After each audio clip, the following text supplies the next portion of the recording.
Excuse me. I just What happened, man?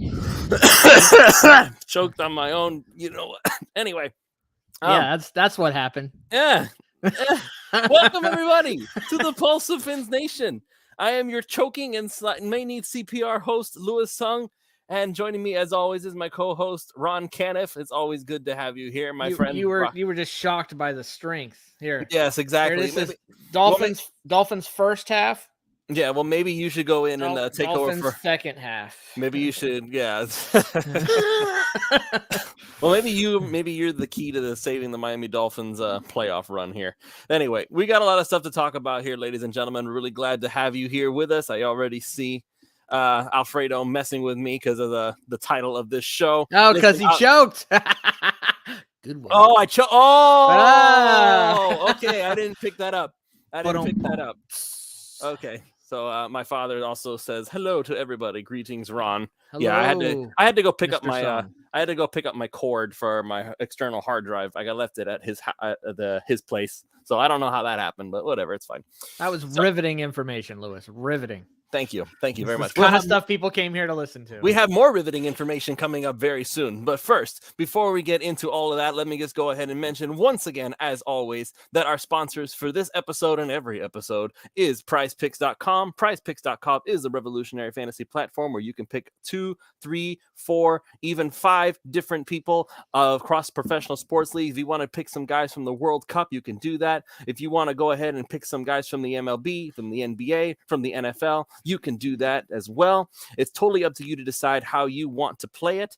They're going to give you lots of freebie stuff to play with. All you have to do is just go to prizepicks.com, use the promo code 5, that is FIVE, and they will match up to $100 on your initial deposit. For Thanksgiving, they gave everybody the over of Justin Jefferson, over just 1 yard of receiving, and that can't get any easier than that. They have Taco Tuesday promos. They have Flex Friday promos. Well, they'll give you the $20 back that you bet if you end up losing. I mean, they go out of their way. And just the other day for Monday Night Football, when Najee Harris went out, they actually basically made that pop null and void because everybody was going to lose out on the chance to get the over on his rushing yards that they actually discounted. So how many other places do you know that'll give you that kind of a break? Go to prizepicks.com right now. Use the promo code 5. That is FIVE. They will match up to $100 on your initial deposit. So with that said, I'm also going to go ahead and we're going to talk about some more stuff. And before we do that, just going to go ahead and welcome one more person to the show. Hey, look who's back! Hey! It's the blank icon. What happened, Chad? No camera today? Oh, just give me a second here. Technical difficulty. I guess so. Yeah, I don't tell Ron when you're coming anymore. I just surprise him and be like, "Hey, the Three Musketeers are back together again." I think we might have Alf a little later too. We might have Alf later too. So there you go. If we behave ourselves, if we're good, if I don't piss Alf off with the title of this video, maybe he'll come on. Yeah, explain the title of the video. So what did you put as the title of the video? Okay, so the title of this show is that the Dolphins face an uphill climb to the playoffs. Now, the reason that I feel that way is simply because of one thing, and we're going to talk about him right now. It's the fact that Terron Armstead, and I know that Leo. Oh, there goes Chad. I guess he's trying to fix his camera. But anyway, he disagrees with you, and he left. Yes, Leo. Yeah, maybe so. So Leo tells me to have a little faith and that McDaniel will learn his lesson and change the game plan to focus on protecting the left tackle position. Yes, that's true. I firmly believe that. But that's not the question I'm having here. The question that I'm having here is, how easy will it be to actually replace someone of Terron Armstead's caliber? Because Terron Armstead is not Joe Schmo that you picked up off the bench like Brandon Shell or Greg Little. Terron Armstead is an all-pro caliber left tackle who has literally been anchoring this entire offensive line for every game that he's been in there. And so when you suddenly lose that and you're going to be facing off against the likes of Nick Bosa, Joey Bosa, like those are some top tier pass rushers that you're going to be facing off of very, very soon. So that is where I say the uphill climb comes. The Dolphins may not be able to just score at will like they have been able to do for the past several games without Armstead there. Suddenly you're going to have a lot more pressure in your face, and Tua's going to have to find some ways to make that happen. Well, when you say uphill battle, do you mean to get to the playoffs, or once they get to the playoffs, you think it's an uphill battle to try and continue to win? Yeah, they're gonna have it's an uphill. That's why I say it's an uphill climb. It's not about the fact whether or not the Armstead is like the end all be all of their playoff hopes. I still think they'll make the playoffs, but depending on how long he's out, suddenly it's a lot more difficult than we envisioned it to be, because now suddenly, now we have a pass rusher that is going to eat Greg Little and he's going to eat Brendan Shell. So all of a sudden it's not as easy as it looks. And yes, Alfred, I know Terron Armstead did not die. I'm sure he will be back, but it's not going to be we need to be prepared for the fact that it's not going to be as easy to score points as it has been for the past several weeks. Well, my thought on it is this: even with Armstead, it wasn't going to be as easy to score points on possibly the best defense in the league anyway. What you saw happen when Armstead went out isn't going to be what our offensive line looks like Sunday. It's not going to be every single time Tua takes a snap, he's got a guy on him and he's on the ground. I mean, that's literally what happened. Yeah, so that's what happened. I'm a little concerned, and that's with the Texans pass rush. Yeah, it's not going to be like that. The game plan will be different. Obviously, the play calling will be different. Like, it just pretty much, McDaniel knows he made a mistake by going in and saying, "Oh, I got 2 new tackles, so let me just play like I had the starting tackles I did in the first quarter. Let me just call every play like that. Oh, now I got Skylar Thompson in, a completely different quarterback. Let me just keep calling plays as if it was Tua, Armstead, and Jackson instead of who we have in there? Don't tell me about Austin Jackson. Yeah, I know he wasn't good. Austin Jackson. Put Brandon Shell back there and move on with life, please. Yeah. Anyway, but I'm saying is it's not going to be like that. Does it make it more difficult? Yeah, because now you got to kind of scheme around it a little bit, and you have to adjust your play calling. You have to adjust your personnel packages, and things like that. So you're going to need more tight end help, which it's just going to be different. But they're going to find ways to push the ball down into the secondary to Waddle and to Hill. It's just going to be a little different up front in front of Tua in the way they do that. And that's the soft spot of this defense anyway. You might have seen them do some of the things they're going to do anyway, even if they had Armstead. You might see that because that is a ferocious front seven, even if you do have Armstead. So I think it's going to be a little different getting there. And no, we're not going to throw up 30, 40 points against San Fran. In my opinion, we're not. But I still think we're going to be able to find some success against San Fran because we are a really good offense. We do have some really good weapons, and Tua is really playing at a high level. I'm actually much less concerned about Armstead, and I won't get into it yet, but I'm more concerned about the weather than I am the Armstead situation. But I think maybe we can get into that here a little bit because I'd like to hear Chad's thoughts on Armstead being out, et cetera, and what that's going to look like for us.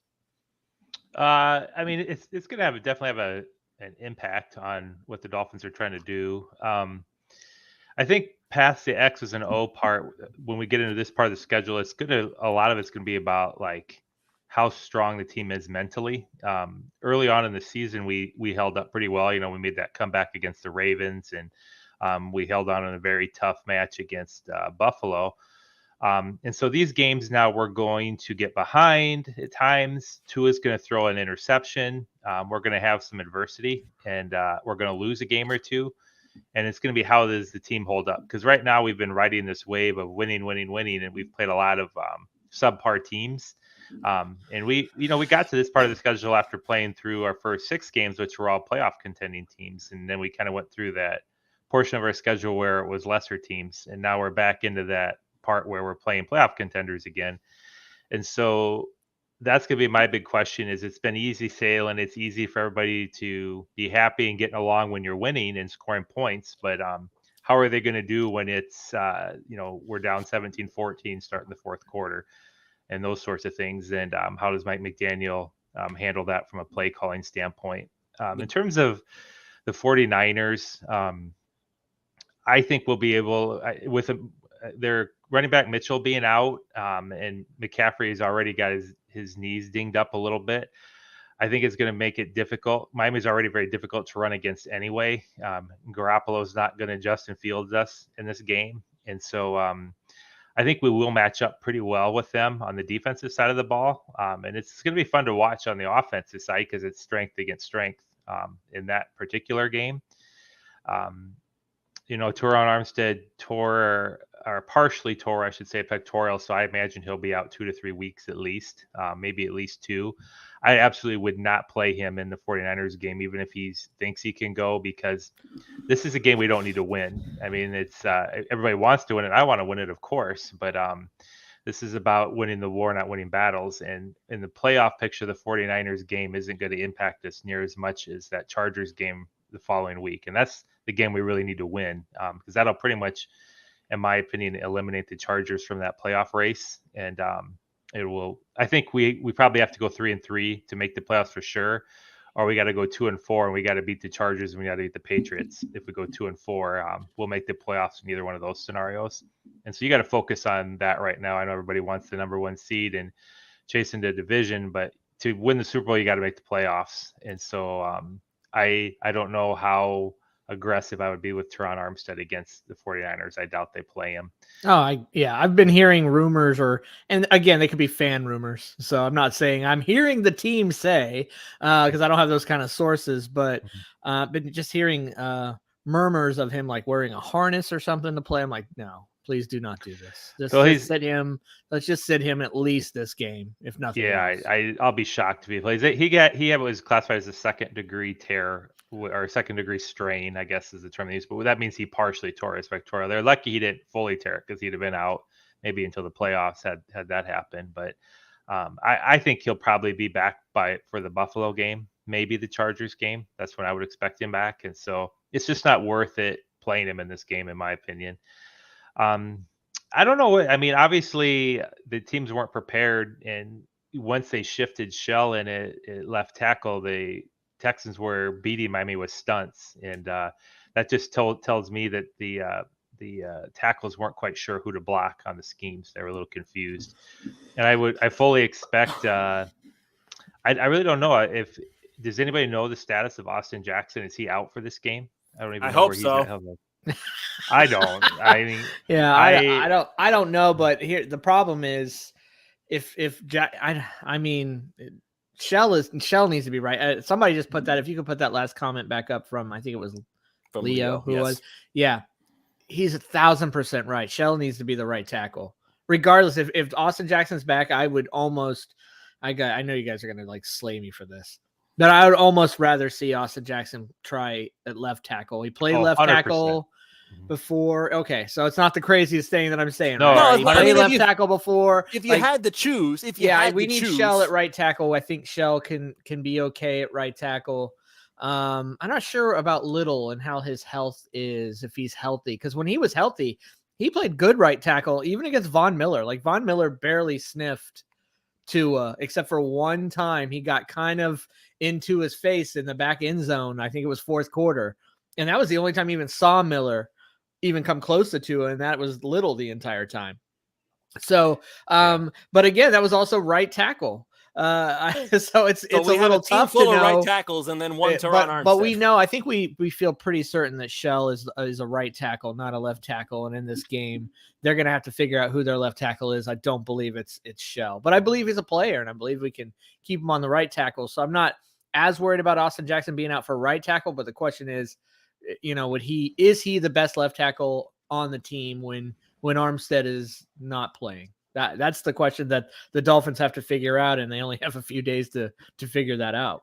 Well, they got to get their schemes. I mean, the 49ers are absolutely going to run stunts and blitzes because we got confused once we switched. And I do think that was a mistake bringing Shell over because he got confused switching sides. And so I 100% say keep him on the right side, and hopefully he'll be ready for that. We've got to have the center is going to be a big game for Connor Williams. He needs to know which directions to shift and stuff on those stunts. And we can't allow the 49ers to get a lot of pressure up the middle on Tua. Tua's pretty good at sliding up in the pocket. From what I've seen, he's pretty good at manipulating it. So he has the best pocket presence and movement since Dan Marino for the Dolphins, as far as the quarterbacks that we've had. Right, but if they get interior pressure, then he won't be able to do a whole lot. And so that I think the 49ers will try hard to pressure him up the middle.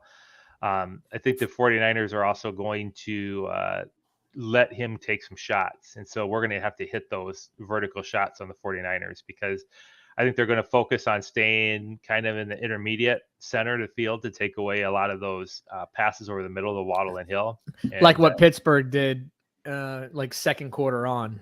Right. And when you hit those vertical routes, sometimes you might have to hold the ball like, another half second or so to get them a little bit of separation. And so I think they're going to say, go ahead and take those shots. We're going to try to get to you with our pass rush against your line right now, which, the 49ers have a very good pass rush. And so for me, I would run, when you get guys like Bosa that are really good pass rushers, I like to run right at them. And so I hope they do a lot of off tackle running right at Bosa, and I hope they run some screens at Bosa, just the stuff to kind of mess with him a little bit to make him a little tentative to really, really go hard, putting his ears back in pass rush. And so I think they're going to have to focus a little more on the run game. I wish McDaniel would have done that in the Houston game, because I think really what was going on there was, I think it was a little bit of pride in them wanting to try to run up the receiving yards for Hill and Waddle, because, they're ranking so high. And so I think when Tua came back in, and I don't know if you even saw, they had Hill and Waddle back in even with Thompson later on. They did, yeah. I think they were trying to get those guys some more stats. I thought more they were trying to help my prize picks. I thought they were trying to help Lewis's prize picks. That's definitely right. That was the focus. But yeah. I thought more as I was watching the game that because of where the game was, they were just trying to hit that one big play to just put the game away. He was just trying to put the game away, so he didn't change the game plan and start kind of nickel and diming and start playing, ball control, possession, clock management. He's like, God, if we could just get one or two big plays, even with the guy, even with Skylar Thompson and backup tackles, we could just put this game away and we won't have to worry about it. And I think the game was put I thought away. that was more what he was trying to do than run up stats. I don't think the Texans had any interest in winning that game. They're focused on getting the number one pick. But the players have interest. Some of them.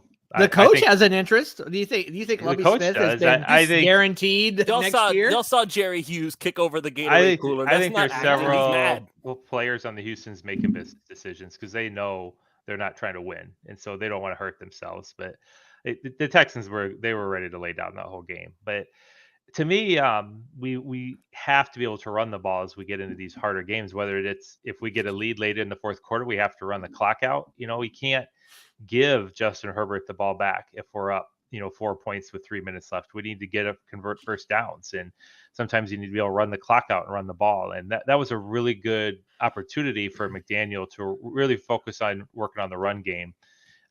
In that, and he just kept throwing. I think again, it's back to this. I think they wanted to go and put up a huge one on Houston, call it a day fast, and be done with it. I think they wanted to show very little tape on what they want to do against the Niners. And if you can find it, Lewis, it might have been Lee Connolly that said it, but I can't remember. He said a tweet or a comment? No, it was a comment. He said something about, yes, did McDaniel hide the run game Sunday? I felt like when you're going to go play Houston and you're overmatched, these guys are totally overmatched by you, and you barely run, you barely even try to run. I think he's right. I think Lee's right. I think they had no intention on putting any kind of extra run stuff or anything like that on tape. That's my opinion. Of course, I have no way to know that. I don't think it was just a missed opportunity to quote unquote work on the run game. That's just my guess, because I just don't know why else you would go out there and throw it 34 times in the first half against Houston Texans.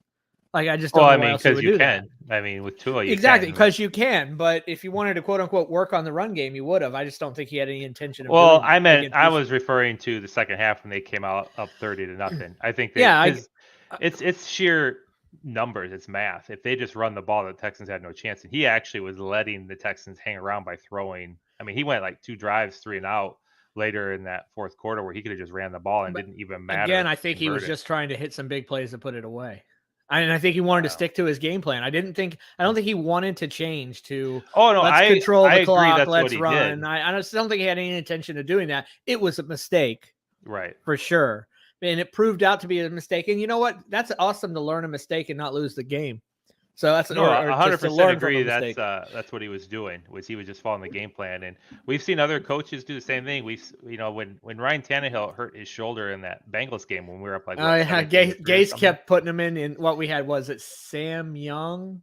We lost our tackle in that game, and Yeah, and we they had the put in backup Sam tackle Young. in, Yeah. and he was Damn leaving. young. He left, left And Ryan got Tannehill Tannehill in the hurt. shotgun and didn't give him help, and just expected the backup tackle to suddenly miraculously just hold up, and then, you can't do that. You got to chip or you got to run, and to me it's just like you can get caught up in the pride that your play calling is better than the situation you're in, and in that situation, clearly if you just run the ball, even if you punt, you run like a minute or two off the clock minimum every time. You just do a 3-and-out run on the ball, and that the Texans would not have had enough time to even consider. And that, even though it never was really that close, he did force our defense to have to make some plays in that game to end it.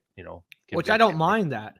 The defense has been the bigger question mark on the team anyway. I like that the defense has to step up and make some plays. I think the defense has looked better the last 2 weeks than they have for a while. I get it's against the Browns. By the way, the Browns pounded Cincinnati. We destroyed them, both sides of the ball, and then they went and beat Tampa. So they're not the worst team ever that we dominated. And Houston obviously has played better games than this. Yeah, I just have to say, I think we need to let's just take maybe a moment away from this San Fran game that we're getting ready to play, because I know we're all geeked up about it. I know I am. I really, really, really want them to win. Like you said, Chad, we don't have to win it, but really want them to win because I really think it speaks to where we are. But I think what speaks to where we are right now as a team is hearing players from other teams say, man, we knew the second we stepped on the field with these guys, we were just overmatched. Especially the offense of the other team saying that about our defense. And to just what Miami is doing right now, like we're not just one of the better teams because we're 8-3. We're one of the better teams because we're just freaking one of the better teams in the NFL. We have one of the best offenses in the NFL, and I think we have a talented defense that is going to start figuring it out, is already starting to figure it out. I think we're a really scary team. Obviously, we have this stretch here that's going to tell us some more about us, but I think we already know. I think we already know what this team is, and I think we can hang with anybody. And I think down the stretch we're gonna do very well. I know I predicted undefeated the rest of the way. I'm a little concerned about the Armstead thing. Very concerned about the weather this Sunday. That is my biggest concern, is what that weather is going to look like this Sunday. Because last time we saw Tua in this weather, it was ugly, man. Yes, it was with Flores, and it wasn't with Hill. And, you know what I mean? And it wasn't with Mike McDaniel, but it was ugly. So I guess that's more my concern than anything. But I think we just need to celebrate how we got here so far and how dominant of a team we really are, and how we continue to just go out on the field and dominate the other team in front of us a lot of times. It's just fantastic. It's something we haven't seen for years on this team. Not for years.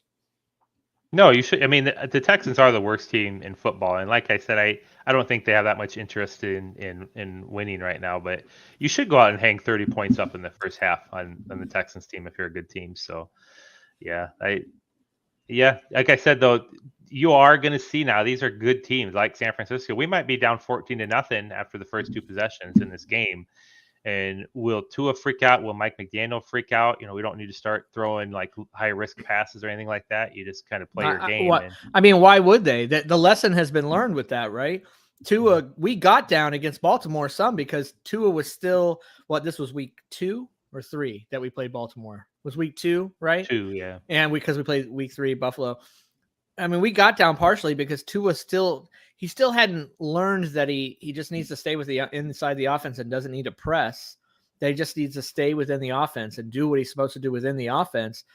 I don't have any concern about a freak out about that. We've been down to multiple teams during this stretch.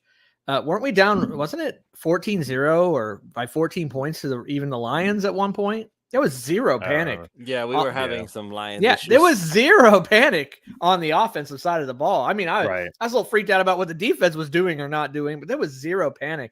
And what they did in that Baltimore game, it was cool to get that win and cool to throw 4 tutties in the fourth quarter, but it meant so much because it gives the team confidence that they can stay within the offense. Tua knows he doesn't have to press.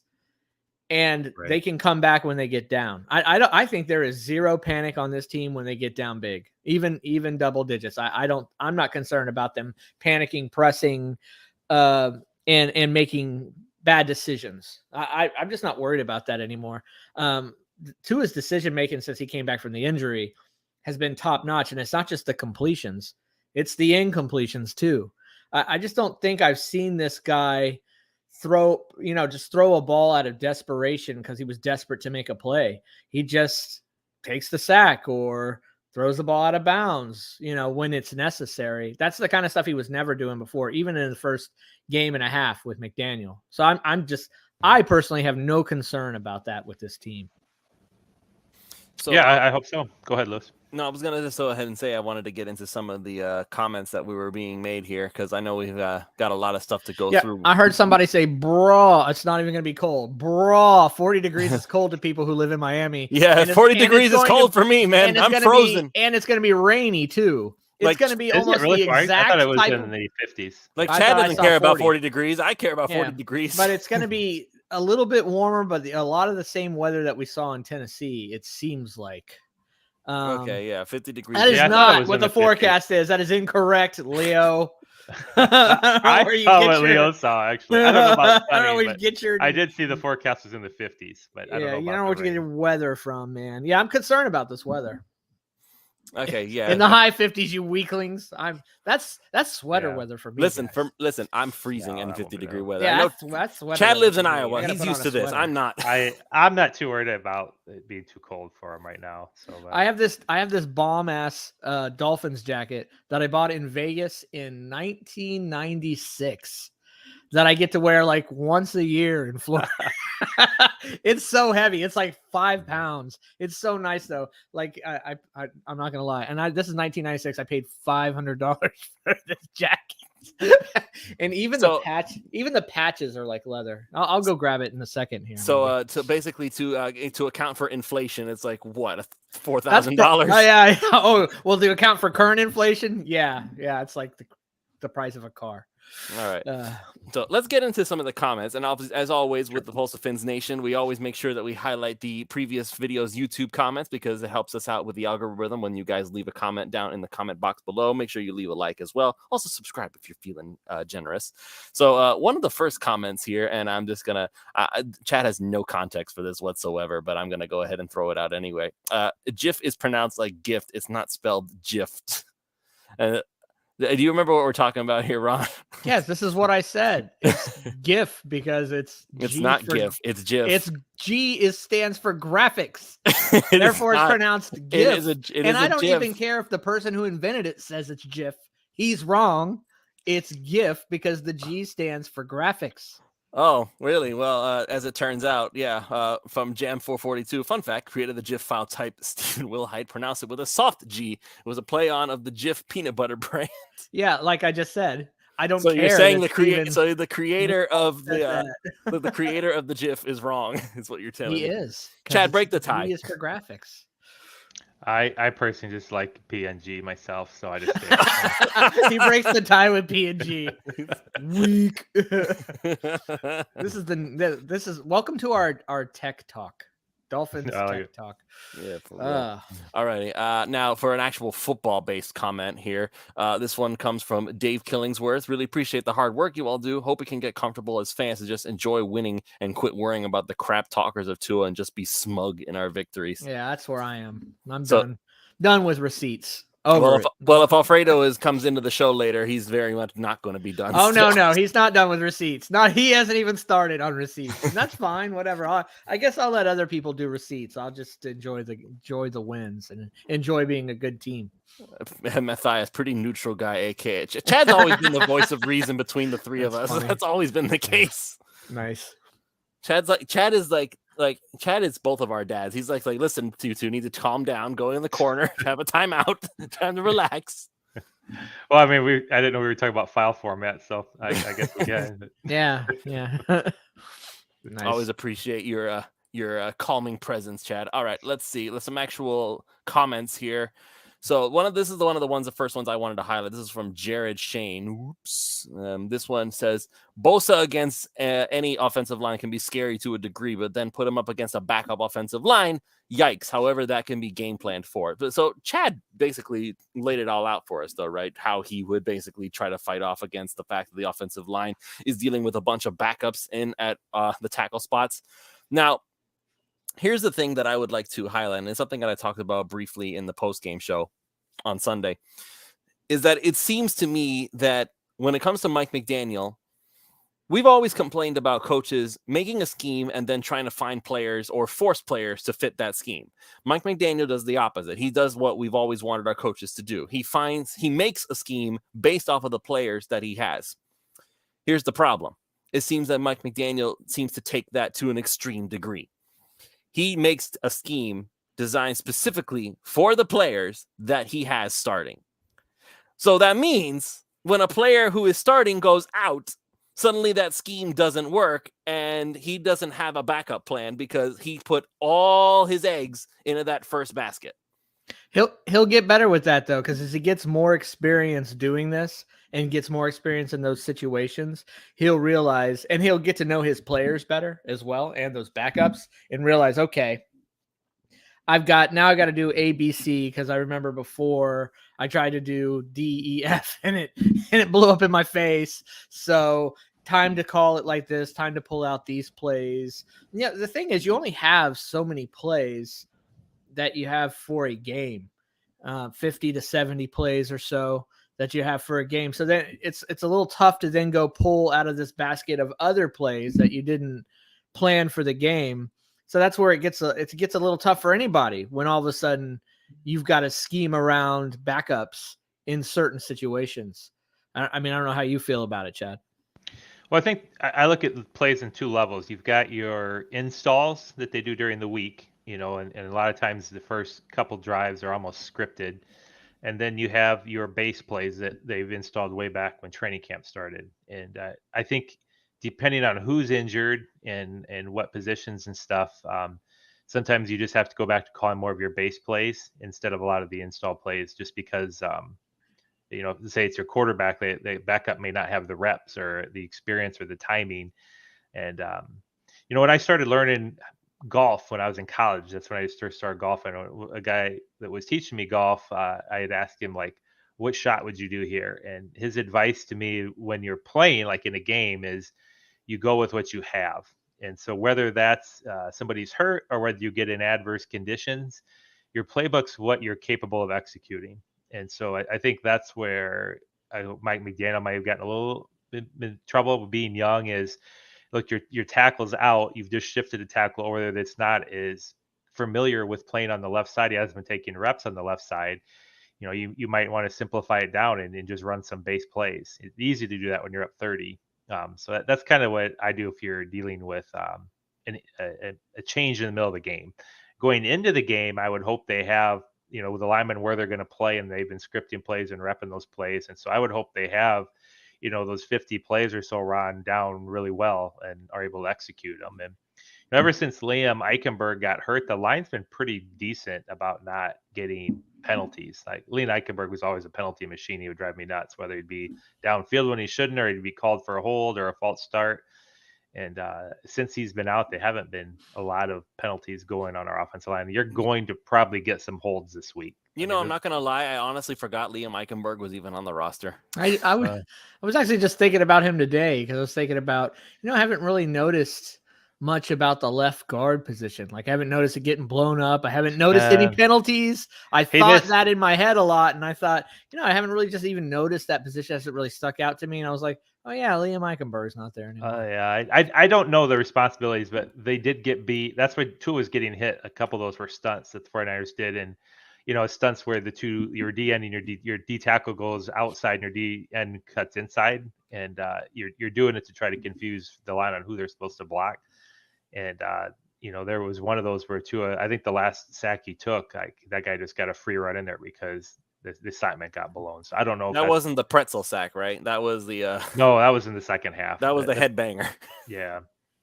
So I would say in this game, again, for me, you're trying to make the playoffs. This is one of the least important games we're playing left this season to win. And so I think for Tua, he needs to really be aware to just get the ball out if it's not there. If the ball's not there, throw it away, or just lay down whatever. Tua still has a tendency to try to make a play, and this isn't a game. I would rather lose this game than put Tua at risk. And so that's step one if you're Mike McDaniel, is make sure Tua's coached to don't take hits this game. If we lose, we lose. I mean, you got to have a little bit of that in this game because it's so much more important to beat the Chargers than it is to beat the 49ers in the playoff picture. So that's one thing is if we have to throw the ball downfield and if we get into the fourth quarter and we're down 10 or something starting the fourth, that's when Tua has to hold the ball a little bit longer. We got to be a little more careful because these tackles aren't going to hold up on like a 3 or 4 second hold time on the ball. They're going to get beat. And so but Tua hasn't been hanging onto the ball for a very long time. He's actually one of the fastest QBs. When our offense is working correctly, we're getting it out. But here's my concerns. I think what the 49ers are going to do. I think you're going to see them blitz more than you're used to seeing because we have the backup tackles in. They're going to see if we can miss a blitz pickup to start. I would. And so look for some of the safeties and D-backs to be blitzing. And the other thing is Mike McDaniel needs to be careful with his percentage of play calls because he's been throwing a lot. And a lot of those throws are out of play actions. You were seeing them give them some credit where they do that, where Tua actually turns and faces the other way so you can't see the ball. Yeah, they tried that week 1. Remember week 1 and 2? And especially week 1, it did not work. So they went away from it. And now they've put it back in because it's working. It works great if you don't have a blitzer coming in, but if you blitz a corner off the edge, play actions get murdered because that corner gets into that backfield and you're delaying getting the ball out. That's costing you a second to do the play fake versus just setting shotgun and get the ball out. And so I just think the 49ers are going to attack. And so that's going to send blitzers in. And so if we run too many of those play actions, those are drive killers because if you send a free corner in and we get caught in a play action and Tua gets sacked and that's, an 8-10 yard loss. Now we're back into those down and distance that are long where they know we're going to throw. And so I think in this game, they need to up their run game a little bit more. We need to run the ball. And I don't know if we're going to, because I know Mike McDaniel's, or I should say, I don't know if we're going to do it successfully because I don't know how well the 49ers know this run scheme. They've got to know some of the plus they're like us. They're a really good run stopping team. In some ways, I just don't think I just don't think that running the heck out of the ball is a successful. Like first of all, we don't run it on second down. It's like let's maybe it's 2nd and 1. I mean, that's it. The Dolphins just don't run on second down, but we'll run it on first down sometimes. Well, if we can't run, then you just need to let Tua shotgun and deal it and not do a lot of play action. That's my concern. That's not a bad idea. Yeah. The 49ers are going to attack in on the edges with some blitzes. And so, but to me, I think we need to up our screen game, and I'm hoping we have some creative schemes. We need to get some screens into Tyreek Hill's hands because he's a menace to try to stop for the defense. Like, even the 49ers, as good as their defense is, if we can get the ball into Tyreek Hill's hands in space, he's a menace to deal with. And so what I don't want to do is do a lot of those 3 to 4 second play actions to get it out. I want to get it out quick. And that's, to me, putting in a game plan that helps protect the tackles. It's not that, I've liked what we've done in the past with our play actions and the way it's working, but you have to be realistic, whether it's Little or Shell or even Austin Jackson. Do you really expect them to hold up in the game against Bosa? And if Bosa gets in there and sacks your quarterback, that's a drive killer. Whereas if you run a ball and it's 2nd and 8, I feel really confident with Tua just out of the gun in 2nd and 8 than 2nd, 16. You just got to avoid those situations. They'll put him out of the gun. I honestly think I saw, I swear I saw a stat that the Dolphins on like 2nd and long had run it 0 times this year. I'm pretty sure I saw that somewhere. That might be, I believe based off watching the game, I cannot think of, and when I saw that, it was like 3 weeks ago. Since then, I have tried to pay attention to that. Mm-hmm. 2nd and 10, which obviously happens from an incompletion. 2nd from 9, 8, 7. They don't. I seriously think they would only run it on like 2nd and super short. and that's it. I don't know. Alf is in. Yeah, he's the king of obscure stats, so maybe he knows. Yeah, he might be able to back me up on that stat, but I'm pretty sure I saw where they had run it 0 times on 2nd and long this year. I mean, they just don't do it. They just simply don't do it. It's a lot harder, though. They like to run on 1st down. If they're gonna run the ball, that's where they like to run it. They don't run on 3rd and long or even 3rd and 3 or 2, and they definitely don't run on 2nd down. That's just how they've been. And when they have success in the running game, it's because they had success running on 1st down. That's where they like to try and run it. All right. So what say you, Alf? Are we right in that assessment? Yeah, I think CK had that stat, and yeah, I think it was 0 runs all year on 2nd and long. So yeah, you're absolutely right. By the way, Ron, I got your weather forecast for Sunday. Okay, and another weather forecast. Let's see if it's different than what I saw. Last year when they played the Titans, it was for game time 40 degrees and expected snow flurries in the second half, rain in the first half. Okay. Ugh. All right. And there was mud and it was a disaster zone. Okay. 16-mile-per-hour winds, all of that good stuff. This year for this game on Sunday, Santa Clara, 56 degrees, 20% chance of precipitation. It's going to be better weather than what they got in Chicago this year. Okay. So Leo was right. 50 degrees and sunny is the forecast. Then all right. Sorry, Leo. Sorry, Leo. I'm always about admitting when I'm wrong. So I apologize, Leo, for saying it's raining in the morning, though. Your career in meteorology is safe still, sir. Not in South Florida. Every meteorologist in South Florida is wrong. It's Florida. I mean, good luck figuring out our weather. I think you're going to see a better performance out of 2 of those games. I know people are worried, but to me, in that Tennessee game, clearly Tua was having grip troubles. He wasn't, when he was throwing a lot of those errant passes, he wasn't getting a good grip on the wet ball and the cold. And to me, that comes back to what was going on pregame and who's his quarterback coaches, because he clearly didn't get good coaching for the Tennessee game, because you should already know what throws you can and can't make in those conditions, and he clearly didn't. And so I think we have a much better, like with Frank Smith and Bevel, I think he's going to have a lot better coaches looking after what he can and can't throw in those, when we get into those Buffalo and New England games, if it is really cold or it's wet. And that to me is something he hasn't had in the past. And, no, that's the last hurdle, right? The last gasp of air for the Tua haters. It's cold and it's wet combined. Yeah, but that's it's not the last gasp of the Tua haters. They already took their last gasp. They're all dead. It's over with. Okay, that's awesome. What we have left are just trolls. These are just trolls. But another thing that happened in that game last year was sheer incompetence by the team and by the sidelines. You're allowed to travel and use your own balls and to scuff up. Yes, you are. You're allowed to scuff up your own balls, and you're allowed to prepare, quote unquote, prepare your own balls. And they had a bitch of a time last year with that. They could barely keep them not wet. Of course, they're on the road, but they got to plan for stuff like that. They got to keep them dry. They got to keep shuffling them in. You know, it's good management. It's good sideline management. Is what they need. They needed last year, but they're not going to need it for Sunday. There's going to be rain in the morning, which is good for the field. You know, it's going to make it a little bit more spongy. So that's going to be good for us. So it's to a cushion. Yeah, weather's good. The weather's going to be fine. It's just going to be about game plan and executing. And I suspect, man, if you go back to first of all, there's a reason why the 49ers have been bad against teams outside of their division. Okay. It's something that 49er fans complain about all the time about Kyle Shanahan and his game plans, that they don't necessarily travel outside of their division. But if you look at what the Kansas City Chiefs did to them earlier this year, I suspect you're going to see a lot of the same stuff. And if you saw how vanilla that run game was against the Texans, I'm wondering if Mike McDaniel really just is keeping all of his good stuff for these games coming up here. I agree. Listeners have agreed too, Alf. We had somebody even mention that.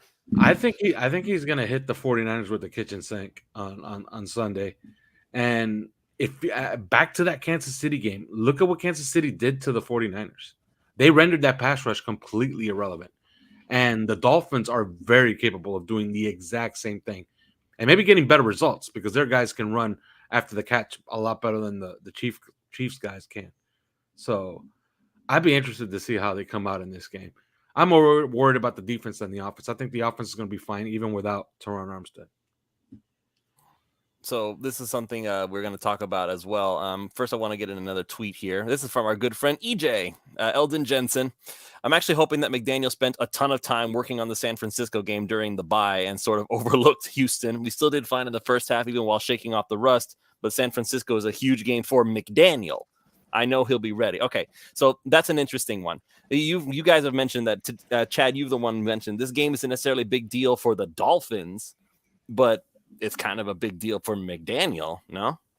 Well, every game's a big game, and I know McDaniel would surely like to win it, but I don't think this isn't like the Pittsburgh game where there's a lot of animosity with the organization towards Brian Flores. I think Mike McDaniel really likes Kyle Shanahan, and it's mutual. So I think it's a game that's going to be very... It does have a lot for his clout, though, because who's the real genius behind the offense or something? I mean, no, both guys want to win. I mean, there's no doubt about that. But I don't think there's bad blood between McDaniel and the 49ers. So nothing but respect for sure.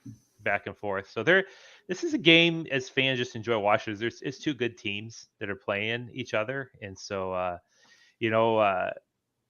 I'm curious to see how much they're going to use McCaffrey because with Mitchell gone, that he's kind of like the split carried back. And so are they going to put a bigger load on him and let him get pounded, or what are the 49ers going to do? Because this is the same situation for them. They're in pretty good shot for the playoff contention right now too. And this is not as important a game for the 49ers to win as some of the other games that have come in with an AFC team. So I don't know what they'll do either, but I really don't know. It's intriguing because how much of Mike McDaniel's offense and run game and the things he teaches are what he learned from Kyle Shanahan and the 49ers. And are they going to have some sort of inside way of knowing how to stop Mike McDaniel's offense? Because it is a juggernaut of an offense right now.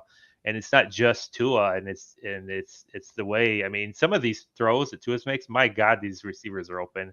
And, if you're a Dolphins fan that's been around the last 10 years, you're so used to not seeing any separation. Like there's just nobody open ever.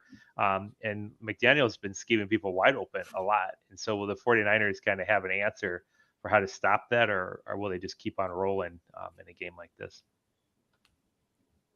All right, let's get in another tweet here from our good friend Buck Fuffalo.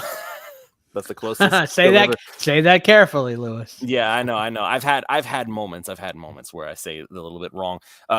This is something we talked about previously. Sick that we lost Teestead for at least some of this brutal December stretch, and that's where I say that it's an uphill battle because again, it's not going to be as easy as it used to be because there's a big difference between Terron Armstead and Greg Little / Brandon Shell / Austin Jackson. Can we please just eliminate the Austin? Can we finally get rid of the Austin Jackson option? I think we've seen enough. I think I've seen enough of this guy. Like his first game back against the paltry Houston Texans, and he gets pummeled. Like, and I mean, is he not allowed? Is he not allowed to shake off some rust too, though? No, he hadn't played in like 7 weeks. Competent. I do think he's better than Little. If I had my choice, I would have Jackson at left tackle and Shell at right tackle in this game this week. But, I don't even know. Do you know anything about Jackson and his health situation, Alf? Supposedly he's gonna be fine, but I think their best combination is probably Shell at right tackle and Little at left tackle, and keep Austin Jackson until he's healthier. If you rewatch this game against the Texans, Austin Jackson wasn't terrible. He wasn't great either, but he wasn't terrible at right tackle. The guy who really opened up the floodgates, was Brandon Shell as soon as he got moved to left tackle, and Robert Jones. Robert Jones had his worst game as a Dolphin on Sunday. He was just bad. I mean, it doesn't help when you was he bad before Armstead went out though? Alf? He wasn't good when Armstead went out. If you remember, he's the one who allowed the pressure initially on the touchdown pass that Tua threw. So Robert Jones was just bad all throughout the game. He was really bad when Brandon Shell was next to him because Terron Armstead tends to Look, it's not only that Defense Terron deserves. Armstead is really good and he tends to pick up a lot of the slack, is that teams look at him differently. If Terron Armstead is lined up at left tackle, teams are not going to run those 2-by-1 blitzes on him. So they're going to look at it and they're going to say, you know what, we're going to run the 2-by-1 blitzes on the other side, on Tua's blind side, because we're just going to chalk up that side to, one guy to just occupy Terron Armstead. So they sacrifice a rusher over there. That's why you notice what a lot of teams have been doing with their best pass rushers. They just said, you know what, screw this. We're not gonna waste our best guy on Terron Armstead the entire game. That's what the Browns kept doing, and it was to their detriment. So then I thought that they made a terrible mistake when Terron Armstead went down, shuffling the whole line as they did. I thought was a huge mistake. Okay. Brandon Shell at left tackle, I don't think was a good idea. I think if you were going to go to anything else, you should have gone back to what you did the week before, and that was probably the right move, because at least Austin Jackson has a little bit of experience as a swing tackle. Brandon Shell all year at left tackle has just been bad. He's not capable of doing it. He's a right tackle. That's the thing. He's always been a right tackle. That's the thing that baffled me the most. Is like when I saw that Austin Jackson was playing over Brandon Shell at right tackle, I was stunned, because Shell was doing a good job. Why would you mess with a good thing? If anything, if you really desperately need somebody to play left tackle over Armstead, just throw Austin Jackson over there if you really need that. I think they can do some other stuff in the run games, because I think Austin Jackson's quite a bit quicker than Shell. So if you're trying to run like sweeps or pulls, like if you're trying to move your tackle around in some fashion, I think he's more athletic than Shell. But I mean, would you rather have Austin Jackson or Jonathan Martin, Chad? I don't talk about Jonathan Martin. So yeah, why are you bringing up that stuff? I can tell you 2 or 3 people I like beyond the playing field. There's players I didn't like, but there's people I personally have zero respect for, and Jonathan Martin's one of those people. But anyway, there is no good answer, because there's somebody even close on the team to Terron Armstead at left tackle. So whether you play Little there or Shell there or Austin Jackson, you just have to understand what you can do has changed as a team. And Alf is right; they're going to blitz it, and if we run plays that are susceptible to the blitz, where Tua's having to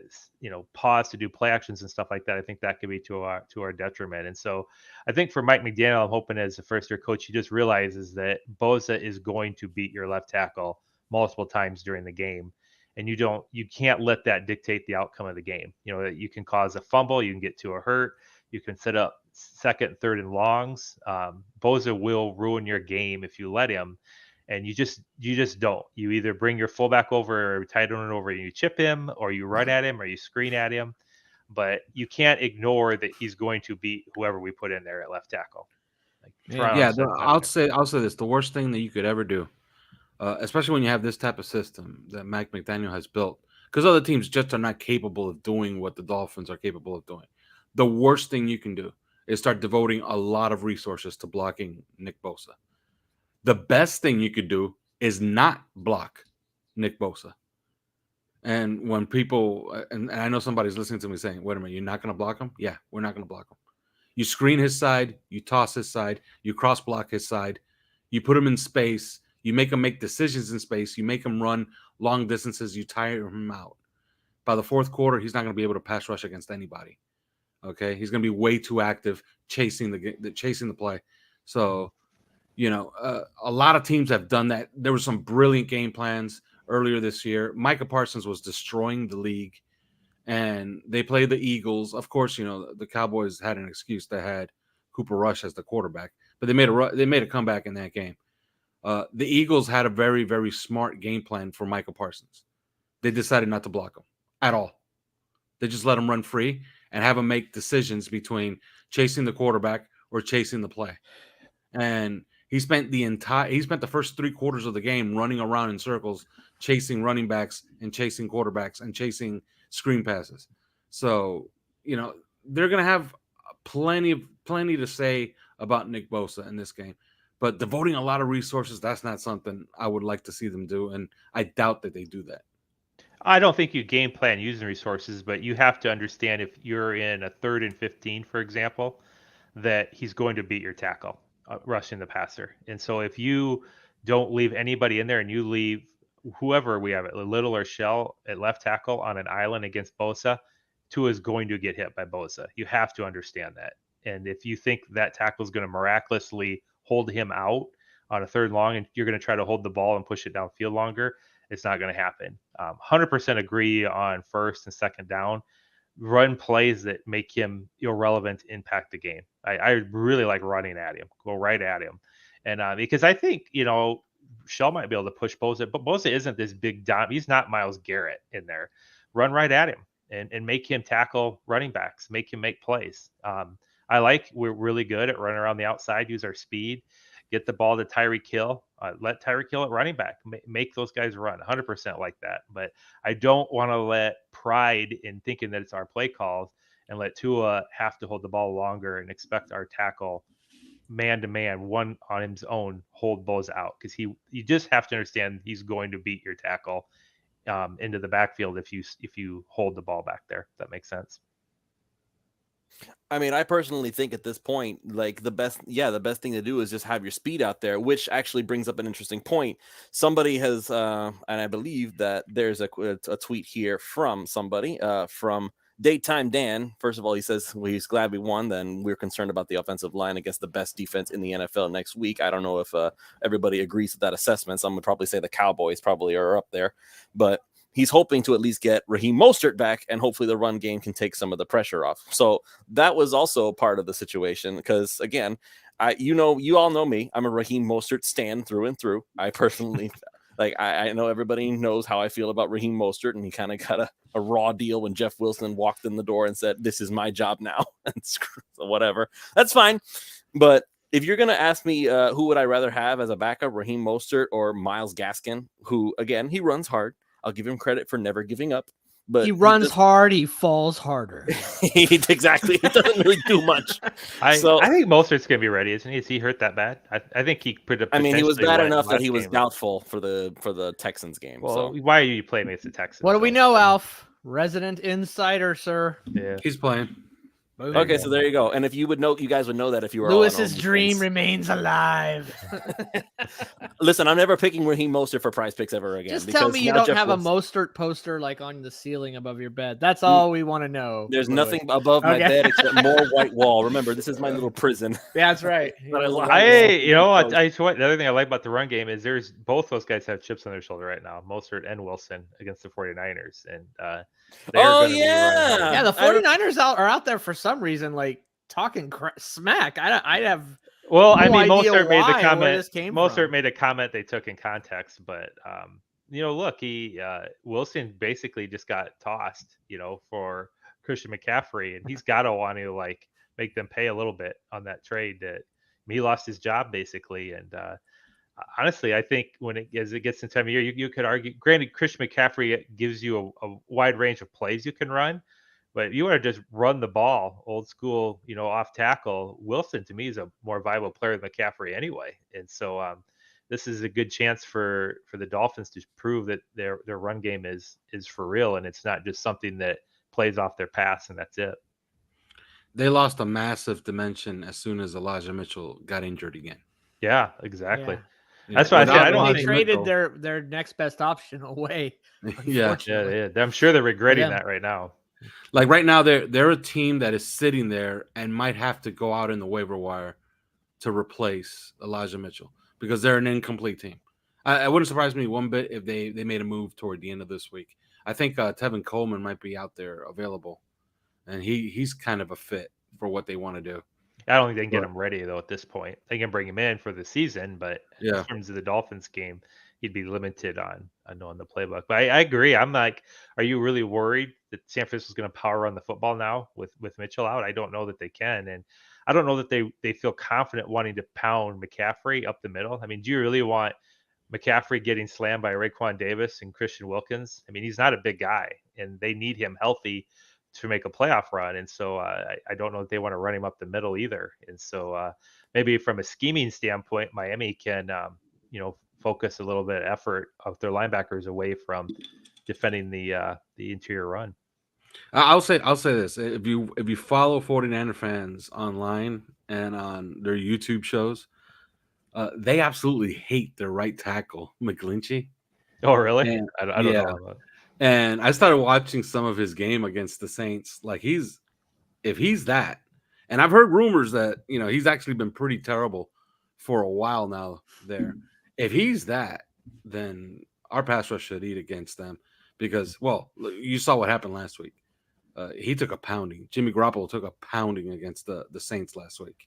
Yeah. And I like our defensive line a little bit better than the Saints. Oh, I think if we can keep them in 3rd and long, our line's going to eat for sure. And I don't know that they can run. So if we can force them to have to throw a lot with Garoppolo, that's perfect. Because, again, we're not playing Justin Fields here who can just run all over.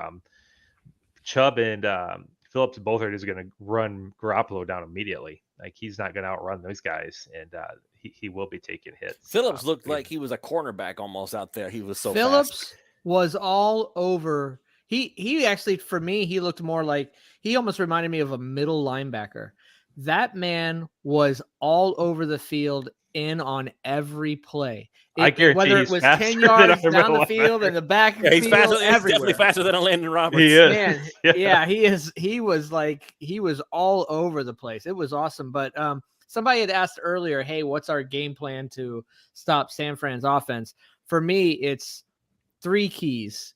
And I say 2 of them we already do well. Well, that's a better fit. You're right. He did remind me a little bit of Jason Taylor because he was everywhere.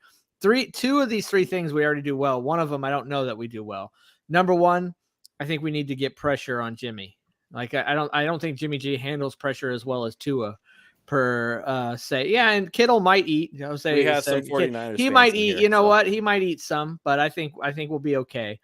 I think that we need to get pressure on Jimmy. I think we have to continue to stop the run. Which now we have less of a threat of that run, number 1.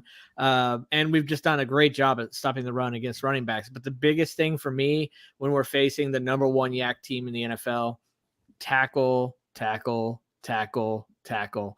They're going to catch those passes, tackle your man. You got to tackle.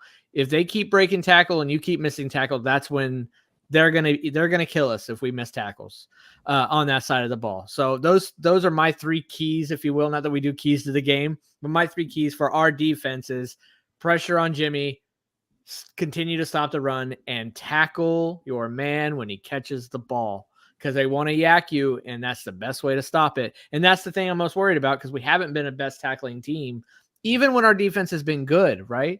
Even in the last couple of years, if there was one thing you could say that we didn't love, not always the best tackling team. If there was ever a time for Byron Jones to come back, this would have been nice. Just saying. Yeah, it's not happening. No, they don't need Byron Jones, not for this team. They would need him for the following week against the Chargers. Like, that would make a lot of sense. Yeah. But for this week, I think if you remember Eric Rowe's role as the quote-unquote tight end eraser. Oh, yeah, no, he wrecked George Kittle last time. So I'm not it was born in 2020. And that's really a scheme thing, okay? Like, think about when Eric Rose had troubles with tight ends, and he really didn't have trouble. He was just getting beat by. Are you talking about Waller? Waller, man, what trouble, dude? Waller's not a tight Carr end, was man. throwing it into there was 0 separation. Rowe was covering the man perfect, and just somehow, some way, Carr kept throwing it into a spot this big every time. Like, Carr was just out of his mind on fire. And Waller was catching everything. There was nothing wrong. Nothing wrong with Rowe's coverage in that game. Waller is just a physical specimen compared to Rowe, man. He's crazy. Sorry, I interrupted you there, Alf. But exactly. I think about that game, man. Crazy. Yeah, exactly. And what the 49ers do with George Kittle is not really conducive to George Kittle ripping apart your defense if you're going to have a dedicated guy for him, which is probably what they're going to do. All they got to do is tackle. It's true what Ron says. Like, if you tackle against this team, you should be okay. Because they get a lot of their yak near the line of scrimmage. And they try to scheme guys against man defense, okay, which is something that we do. All right? So they're going to try to identify man, and they're going to do a lot of the same things that we actually do.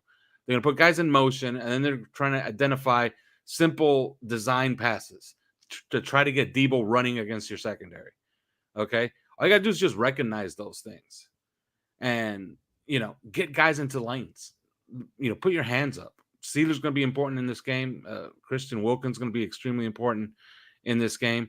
I have no doubt if they play at their best defensively, they could hold this offense down because their personnel is kind of perfect for what the 49ers do.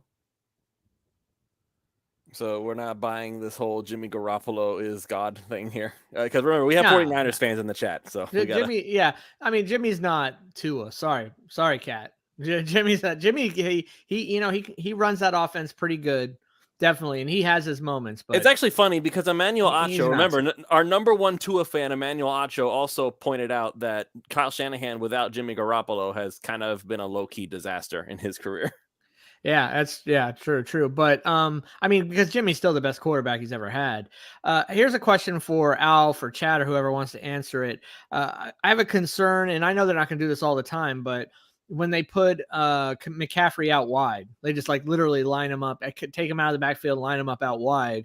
If we're going to have Rowe on Kittle, how are the Dolphins handling that? Who are they going to have? I'm not worried about Christian McCaffrey down the field. Javon Holland can cover him. Well, not down the field, but this is where it comes into the tackling piece. He's going to catch little 2-3 little hitches, little crossing. No, I'm absolutely concerned.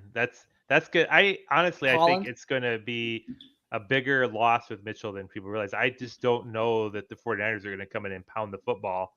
Who's going to pound the football for the 49ers right now? That they feel confident in, and it's going to be a depth running back. They're not going to pound Christian McCaffrey up the middle. I mean, he's not built for that. They don't want to get him hurt. They want to get the ball out in space to Christian McCaffrey and make our guys tackle him. And that's the bigger concern to me, is the quick outs, screens, little dumps to McCaffrey where he can burn you in those regards. And that requires tackling. And we've had definitely some of our corners have struggled at tackling. And I think that's going to be the primary goal of the 49ers, is to get the ball to McCaffrey in space, assuming his knees not holding him up a little bit. I know he has a sore knee. Maybe he's a little bit slower, but I'm not too worried about Kittle. I mean, there's different, you can put Rowe on him in some formations. You can also bring in Vernon McKinley or Elijah Campbell, and you can put Holland on Kittle and let one of those guys be the other safety, helping out in other capacities. So they have the personnel to cover George Kittle. I'm not too worried about that. I'm more worried about the other side of the ball in big plays right now, because we haven't had to deal with any interceptions or sacks. And I'm just worried that McDaniel is going to be a little too aggressive on offense, more than I'm worried about the 49ers running us over on our defense is pretty healthy. We, other than Byron Jones has been good all year, this is their starters. Who are we missing right now? Brandon Jones, Ogba, yeah, but Needham, four of the guys that were supposed to start on this team are not playing. They've been out for weeks. Kader Kohu, in my opinion, is better than Nick Needham anyway. I'm not too worried. Yes, Kean Crossing would be nice to flip him out for Byron Jones, but we don't have that. But look, this defense has been playing together for weeks now. We don't have a corner in there that's our third string corner right now that hasn't played, and this is his first game. Or they should know their coverages pretty well. They should know the schemes pretty well. And we've got a quarterback that's not mobile right now, and so you can really pin your ears back and attack him in the pocket versus worrying about him bouncing outside. Jimmy Garoppolo isn't going to bounce outside with Jalen Phillips. He'll run him down immediately, and so will Bradley Chubb. And so the 49ers need to have a pocket and get the ball out on time in space. And so I think we'll match up okay. I really am not that worried about the 49ers offense. I don't think we have to worry about it that much. Are we overlooking Jordan Mason, who is a power runner, according to Jose? We always have to. I don't know. He's a 49. Where's the Snoop Dogg gif? If Jordan Mason was such a power downhill runner, how come Mitchell was starting in front of him? Oh, by the way, Ron, what did you call it? A GIF. No, you. Or if here's another one. No, I said GIF. You said GIF. I said Jimmy Garoppolo. Somebody can confirm. If Jimmy Garoppolo is so good, why did they try to replace him with Trey Lance? That's just an honest question. Clearly, the 49ers money. Yeah, I didn't know we had Nick Wright in the house over here. We got some Nick Wright logic going. Well, I mean, it's interesting to me when people are because they spent 3 first-round picks on him, and they wanted to replace Jimmy because he's always hurt, not necessarily because he's not good. it's because of his injury history. So Yeah, well, that's my opinion. I don't it buy wasn't that. about that, Jimmy was bad. It was about the fact that they spent 3 Mm-hmm. first-round picks to get Trey Lance, so they wanted to go ahead and hand over the team to him. He wanted that piece of the game, like Kyle wanted that piece of the game that Jimmy did Right. not bring him, and that was the kind of the new NFL, right, with the athletic running quarterback that can throw it as well, like Lamar Jackson, etc. Mhm. And the reason they went and got Trey Lance to begin with was because Jimmy was always getting hurt. So, and as you said, when he got hurt, the offense was trash. And so for those reasons, I think that's why they moved on. I don't think they moved on because Jimmy's bad. Personally, that's my opinion. But I know there's a lot of skepticism on how good Jimmy G I know if you is. have a top 10 quarterback in the NFL, you don't move on from him. I know that. That's true. Yeah, That's on true. Jordan Mason, he has 10 career carries. He played at Georgia Tech. He was okay at Georgia Tech. He's nobody. He's a nothing.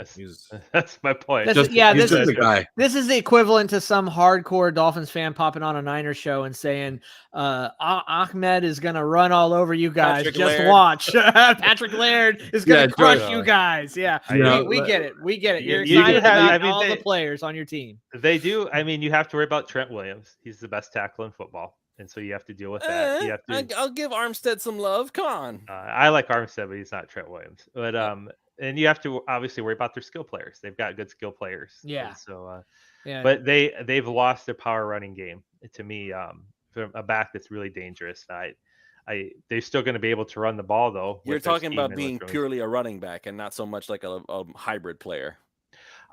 They like to scheme McCaffrey in certain plays, but he isn't the guy you bring in and pound the rock. No. And Miami's he'll good. be injured by the third quarter. Right. And so Miami's run defense is pretty strong. And so like I said, they've got to hit plays or we'll get them in third and longs. And I know our buddy Jose right now is probably looking up the Dolphins rush defense. But when you look up the rush defense, I want you to go look up their stats specifically against running backs and not against Lamar Jackson and Justin Fields running almost 400 yards on them. Lamar Jackson and Justin Fields single-handedly we are speaking our defensive ranking. Our rushing defense against running backs is one of the tops in the NFL. So just the stats. What team have used their running game to control a football game on us? And I haven't. The Jets.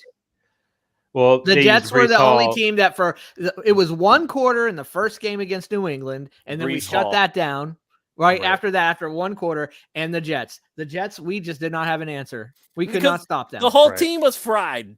Yeah, we could not stop them. Beyond that, nobody, including Nick Chubb, who was having one of the better running games in the league, has been able to run. Nobody but quarterbacks, but definitely no running backs.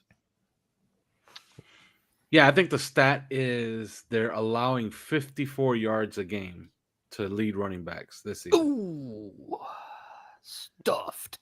Jordan Mason stuffed. 1.2 yards per carry. So that's pretty good. and for those wondering, you're like, but those are a bunch of stiffs. No, they're not a bunch of stiffs. It's Nick Chubb is no stiff.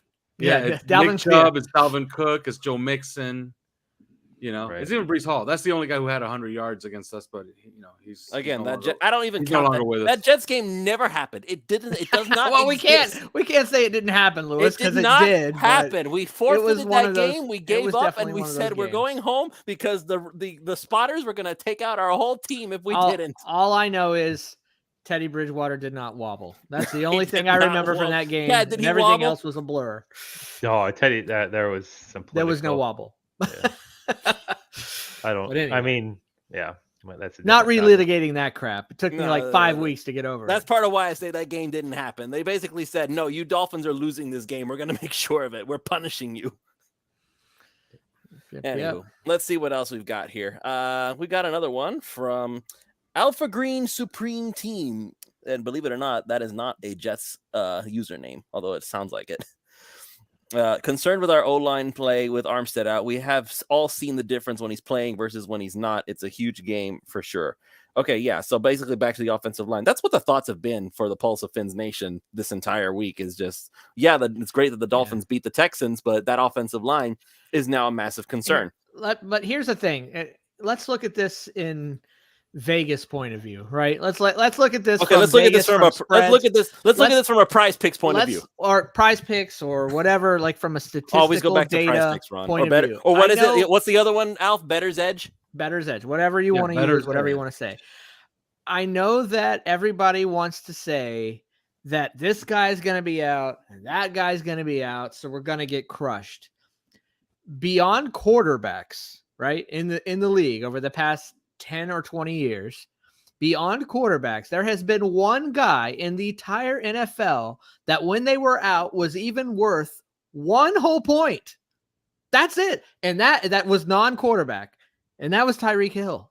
That is Tyreek Hill. He's the only guy, according to Vegas, is even worth 1 point in regards to moving the numbers on a team. So, yes, I'm sad that Terron Armstead is out. Yes, we are better with him. Yes, if we want to get to the Super Bowl, we will likely need him in the playoffs. But to just sit here and say that suddenly the Dolphins were going to score 35 points and now Terron Armstead's out, so we're scoring 14. It just doesn't hold any water statistically, realistically. It's not going to be that bad, but it's like the margin for error. The margin for error has gone down significantly. Yeah, but people are acting like this guy goes out. Well, everybody's freaking out. Our like offense goes from, like we're going to score half the points. Yeah, people are freaking out like if it's the end of the world because Terron Armstead's not playing. Let me remind you, Terron Armstead did not play against the Minnesota Vikings. The Dolphins ran up 458 yards of offense, 6.3 yards per play, 385 passing yards, and they were coming from behind the entire game with our backup quarterback. With two backup quarterbacks. With two backup quarterbacks. The starter to the backup came in for the backup to the backup. Yeah. Okay. And they had 23 first downs. And I think they should have won that game, by the way. Yeah, I think if Waddle doesn't fumble, we win that game. If Waddle doesn't fumble, I think we're talking about, hey, do you remember that game where Teddy Bridgewater was the hero? He brought us back to win the game. So trust me, they can scheme around Terron Armstead. The bad news, we escaped. The bad news would have been if we didn't have Terron Armstead for the remainder of the season with a torn pec. Since he only has a strain, maybe he could come back against the Chargers. Maybe he comes back against the Bills. Maybe he takes the full 3 weeks off, and then he's completely healthy for the stretch run. We got lucky there. Other teams have pretty bad injuries as well. Okay, they just got to scheme for this. They're going to be fine. Trust me when I tell you, they're going to be fine. They can scheme for this. Good deal. I like it. I feel better about it already. I already wrote down. I'm not showing all my picks. I already got my MVP. Oh, my you came prepared today? I don't want to be thinking about it. I just wanted to have it, so I already had it ready. Well, you know what? It's actually kind of funny because I was actually thinking of changing the format. Oh, thanks for the advance notice. Where's the memo, man? If I leave you memos, it's not funny. I thought we were going to change it till next year. If I give you memos, that's all right. You can change the format. Hey, let's keep. I mean, tell you what, just for you, Ron, just for you, we'll go ahead and we'll change it, man. I can fly by the seat. Because I was gonna give it a Prize Picks type of edge to it. Because I was. Let's do it. Yeah, that's our sponsor. Let's do it. Let's feed into that as much as possible. So I just want to go ahead and pull up everything that's Miami Dolphins based. So Prize Picks? Yeah. So I mean, there's only 3 right now, so we're gonna have to just limit it. So we'll probably still have to keep some of the other stuff in there. But I just wanted to go ahead and look at it right here, just so we have some clarification right now. And obviously, the props will probably change as time goes on. I suddenly the number went down significantly when it came to San Francisco. Would you pick the over or under on Tua Tagovailoa throwing 265 yards? Over, way over. Like, wow. Yeah. Over. Yeah. Definitely over. That number I'd go over, yeah. Yeah, I mean he did that in the first half in the last game. I get it, it's Houston, but yeah. I mean this guy he throws if he throws it 25 times, you know what I mean? Like, or 30 if he throws it 30 times, he's gonna get 265. I think he's going to. I don't think we're gonna run all over San Francisco. No, I think they're gonna know the scheme and it's gonna be hard he's gonna have to throw. They have a good run defense like we do. Like a really good one. Yeah, and I think Miami's gonna use the run to set up some of their play action passes to try to get downfield. Oh wait, now let's have a conversation because Alf. I want to get Chad and Alf like battling on this. Chad felt like, and maybe you weren't quite listening, that Here we play go. action stuff is a little bit dangerous with Nick Bosa lurking there, because if you're not facing, like the ones where he's facing, away from the offensive line because of that extra time.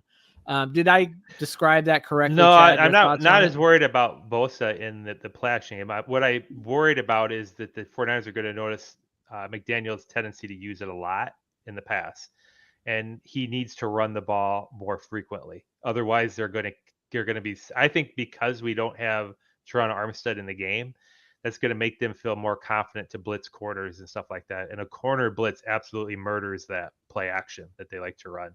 It just throws everything off. Tua's got to either get sacked or throw the ball away. It might create a turnover or a big sack. And so if we're going to use that play action with Armstead out, we need to pound the ball more and balance off the number of runs we're doing passing. Because if I was being a defensive coordinator against the Dolphins and Armstead is out, I'm going to guess Miami's going to throw it 70, 80% of the time. I'm going to start blitzing corners. We can't cover these guys anyway. Why am I going to try to cover Tyreek Hill when we can't cover him anyway? I'm just going to try to hit Tua before he can find Tyreek Hill open. And so that's where I was saying, like, if you want to throw the ball 70% of the time in this game, just put Tua in the gun, don't play action, and let him throw it, and let our guys try to beat their guys. If you're going to have Tua turn his back to the line of scrimmage or have him run those play actions, we've got to run the ball with it. That's all I'm saying. That makes sense. Yeah, remember that they have a look off of that. Whenever he turns his back out of the shotgun in that play action pass, they have a run out of that. Right. You know? So, and they've run it successfully out of that before. So all you gotta do is just, actually make sure that that's in the game plan to run the ball out of that formation with that look. Yeah, or in general. Like I say, and if I'm just doing stats, I'm just going to send those blitzes hoping that you're catching it. And I don't remember which game it was, whether it was the Jets or the Vikings, but we had one where we got hit early on right away because they sent corner blitzes and we were running play actions early on in the game. I thought that was actually the Patriots game. Like they sliced us when we tried to do that, and we actually went away from it for a few weeks. I'm just saying you're just doing math, and you're like, if we're gonna let's say we're gonna throw it 3 out of 4 times out of that play action, then you're just guessing like I have a pretty good chance of catching them right here, and it'll just if you take a sack in that game, you don't want to have to face Bosa in 3rd and 15s and stuff like that because you're going to have to help him, and you can't just expect our tackles to hold him out. And so I think we need to run it more, and you have to be willing to punt maybe a little bit more than you're used to protect a little bit with Armstead out. And so, there's nothing wrong with, you don't have to go first down, second down. There's nothing wrong with going to 3rd and 3s and 3rd and 4s at times and letting Tua work. This team's really hard to stop in those situations. And we don't have to go play action, in our playbook a lot unless we're going to run off it. Hopefully we'll be able to run the ball. I'm not very optimistic that we're going to run the ball with a lot of success against this defense, but I do think, Tua is your strength. Waddle and Hill are your strengths. You know what? I don't just let Tua throw it. Put him back, let him get the reads, and let our guys beat their guys. Our receivers are really good, and don't try to get too cute on this defense with Armstead out. It's just a whole different world over there. I'm worried that they're going to miss a blitz pickup. I'm worried they're going to get beat by a stunt if you're throwing too much in those play actions. And what we can't have happen with Armstead out are big plays for losses, and the play action sets you up for that. Yeah, 2 things happened in this latest win streak against Detroit. Detroit called a couple of zero blitzes, and they were showing them pretty early to try to get Miami out of what they were going to do. And Tua responded to those zero blitzes completely different than anybody else usually does. Like usually when somebody shows a zero blitz and they show it early, the way Sean McVay has always taught how to combat a zero blitz is to go hot to one side, really the field side. So if you're on the left hash, you're going hot to the right side, meaning everybody's running quick outs to the right side. And you're moving the quarterback off of that hash to the opposite hash to throw the football. You're buying yourself a little bit of extra time, and you're having everybody run laterally against man coverage, right? Tua and the Dolphins, they do it differently. Against Detroit, they faced a couple of zero blitzes. They ran goes across the board. They ran 9 routes across the board. Chicago started bringing those zero blitzes a little later to make them get out of what they wanted to do. Tua saw it anyway. And if you remember, that's why he threw that bomb at the end of the game to Waddle, and he underthrew it. It was against the zero blitz. It was against a delayed zero blitz. Touchdown, man. It was a delayed zero blitz, and Tua recognized right away. He said, "Yeah, I see you. I know what you're doing.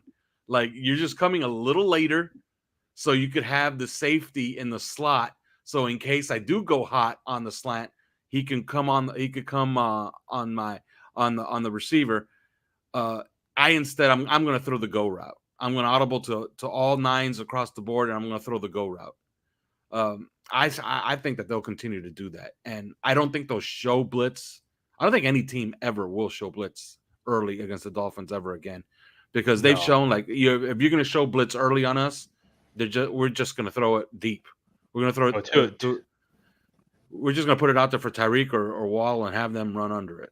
You know, Tua is the absolute worst quarterback in the NFL to zero blitz. He's so fast. Well, he's the best quarterback against man. So our receivers are very good at beating. Okay, wait. Coverage, but... Can we reword that a little bit? What do you mean? Because he's saying he's the worst quarterback against the zone. No, he's the worst to blitz. Yes. That's what I meant. He's the best it's a bad idea because the ball comes out very fast. Prepositions, gentlemen.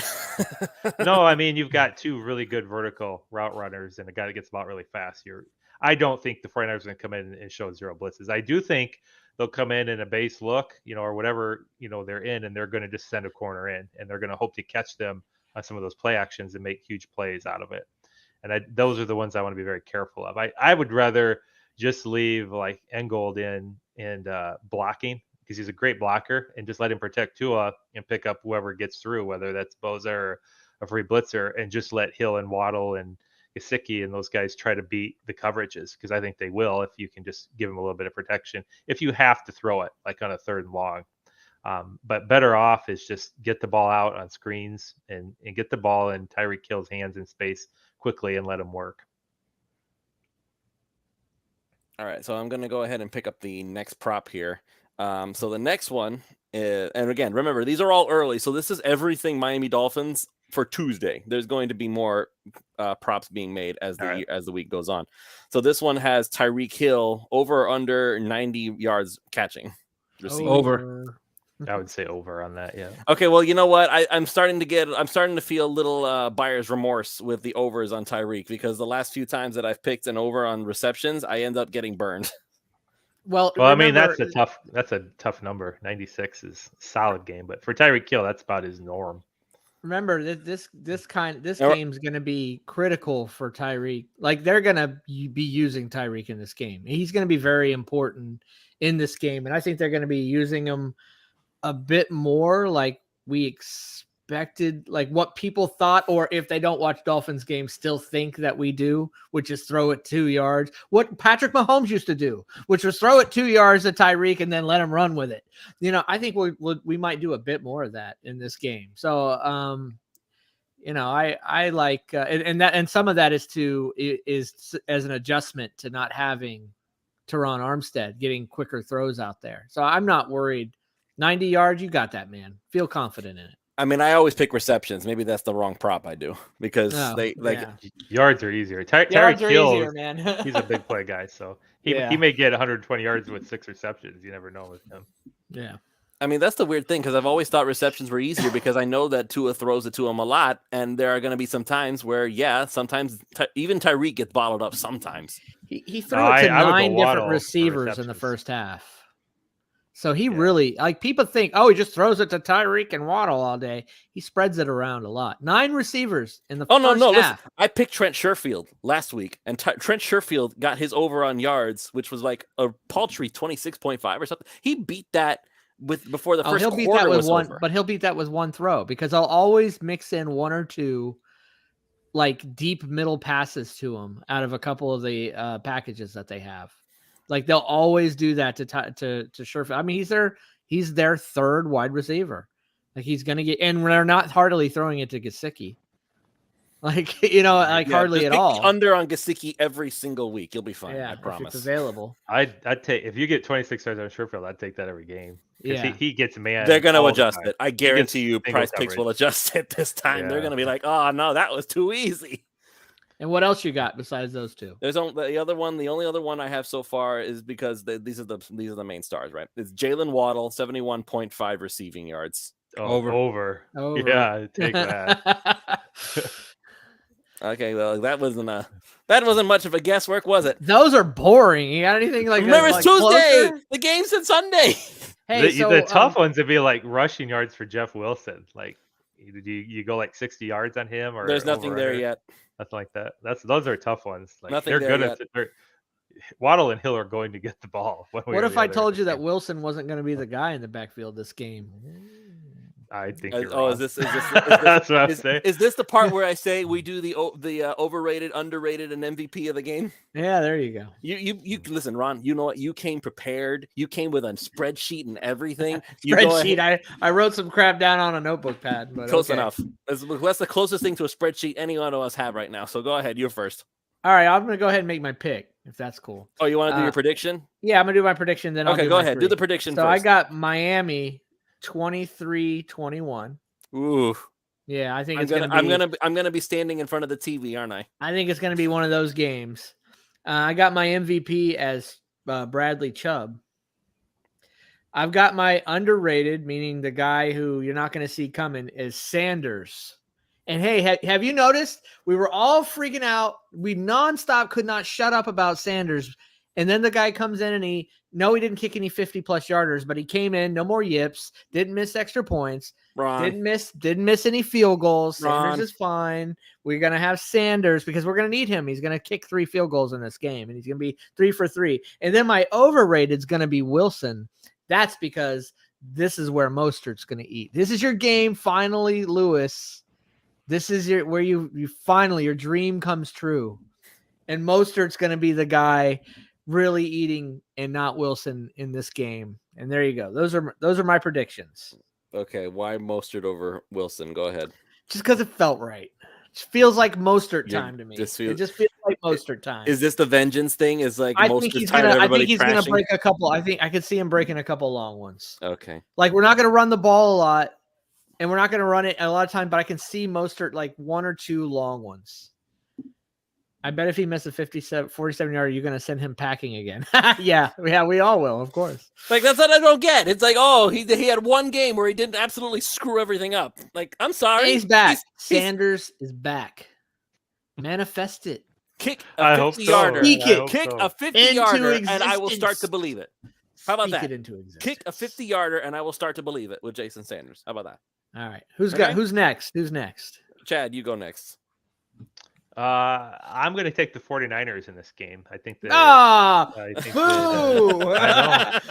Boo, this man. I just think Mike McDaniel's inexperience is going to show in this game, and I think he's going to try to do some stuff that's ill-advised. And I think you're probably going to see a couple of costly turnovers that the 49ers defense is going to create. They're not used to playing a defense at this level, and they're used to having their way on offense. And I think that's going to catch up with them in this game. But I would say Miami, I'm going to say, is going to put up 21 points in the 49ers 24. Yeah, man. I know I'm a huge Dolphins fan. I hope I'm wrong. I'm just of course. Do you still have MVP overrated, underrated? Like, let's say for Tua, you mean? No, for the Dolphins. Oh, like if we lose, how do you have an MVP? So what I'm saying is it's always based on, like, Chad's predicting them to lose. Okay, that's fine.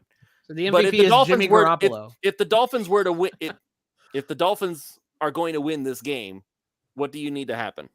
MVP, underrated, overrated. You mean what the Dolphins need to do to win the game? That's what you're asking? The 3 players that, if the Dolphins are going to win, need to. Oh, the 3 players. You're wrong by some chance. The X factors. MVP of the game for Dolphins. Underrated player for Dolphins. Overrated player for Dolphins, like Chad did. All right, I would say Ron did in this game. Alex Ingold and Mike Gesicki, I'm putting them as one player. They need to have a better impact than they have in recent weeks. I'd like to see them get the ball a lot more in this game, because I think the 49ers have spent all week game planning how to slow down Hill and Wallen. I think they're going to blitz a lot, and I think if we can effectively dump those plays, get those routes, get Gesicki open, I think he'll get definitely single coverage, and I think they'll ignore Ingold out in the flats a lot, and that allows us to stay in those run formations and get the ball out to him. Okay, So that's fine. I'll give those So two. That's There's the name. one. So the name of the game is who do you think that will happen though? No, I think Miami's going to try to throw the ball down the field too much in this game. Okay, so probably then those two would probably count as your overrated guys. Right, but that's and then I would probably say whoever plays left tackle has to play the game of their life right now in this game. We can't afford miscues, missed assignments. Can they keep Boza from impacting this game too much? So I don't know who that is, but whoever our starting left tackle is my number 2. And the third one's Tua. Is it whoever is they have to play the best game of their year right now. And then Tua would be my last one. Tua has to be smarter with the football than he normally is in this game in terms of if it's not there, get the ball thrown away, and if it's okay to punt in this game. So that's going to be a big one for Tua. Well, Lewis quit, so I'll continue to host, I guess. He must have been that upset I took the 49ers. Yeah, that night is out. Alf, what do you got, man? What's your prediction? Well, I'm gonna make my prediction on my show on Thursday. Okay, that's fair enough. I will say this. Sorry, internet crap out. I think Miami 42, San Francisco 21 is a very, very possible score in this game. Okay. Well, I think we know which way Alf will be leaning. And I think it's much more likely than it's the other way around. I think the 49ers can easily win this game. They're favored in this game. They can easily win this game, but if they do win this game, it'll be a one-score game. But I think Miami can win. I think Miami can win by one score or by multiple scores in this game. They have the advantage as far as makeup, as far as the type of teams that they play well against. This is a cover 3 team. They murder cover 3. This is a stationary quarterback, not mobile.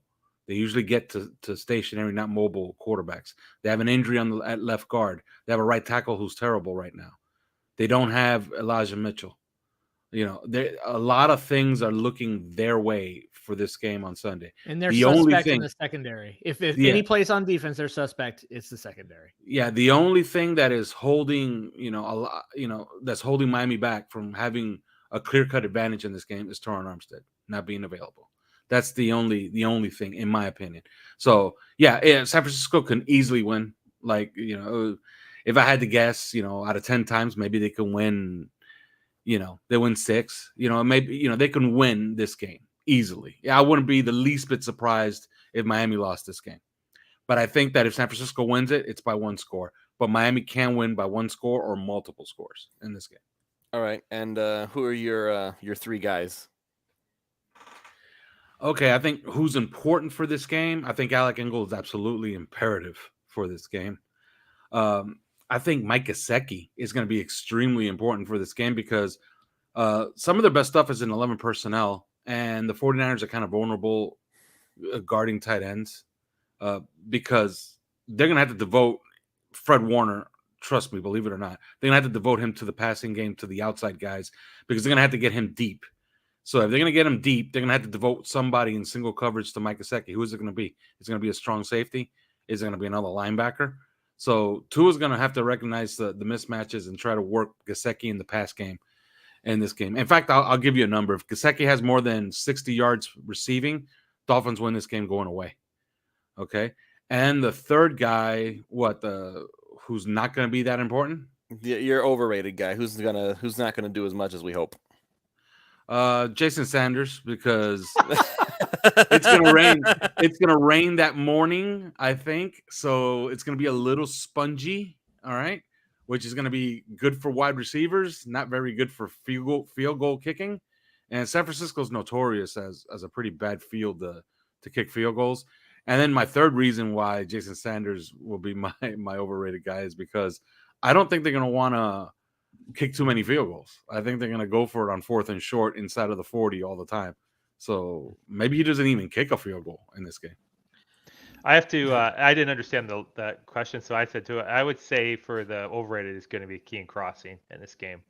I think he's severely mismatched. He's struggled tackling this year, and he's going to have to be able to tackle Deebo Samuel and Christian McCaffrey after they catch the ball, not before. After they catch it. Yeah, I think that's a critical piece to it there, Lewis. His tackling is very suspect to me. I'm not a Keen Crossing guy right now. I would rather see Noah Igbeagani personally, even though he's more of a liability in the He hasn't even been active. Do not say that name. I think he's a flat out better tackler than Keen Crossing. Well, let's see. You know what? Maybe he's active in this game. Maybe McDaniel agrees with you. Yeah, so that's Noah Igbeagani is in coverage of anybody. It will be a touchdown the first time they see it, especially if he's wearing those stupid orange sleeves. But if you're playing zone and you're asking him to just, the guy catches, make the tackle. I don't hate it. Yeah. I don't hate it being Iggy. If you're asking the guy to just, okay, he's going to catch it short, make the tackle. I just don't hate it at all. If you're going to pursuit for these little 1 yard passes, he's behind the line of scrimmage passes to get pursuit to make the tackle. I don't hate Iggy in that situation. If that's what you want, listen, if that's what you want Noah Igbeagani for, then I repeat myself, turn this kid into a safety and tell him you are the last line of defense. Go chase the guy that we missed. That's his job. Seriously.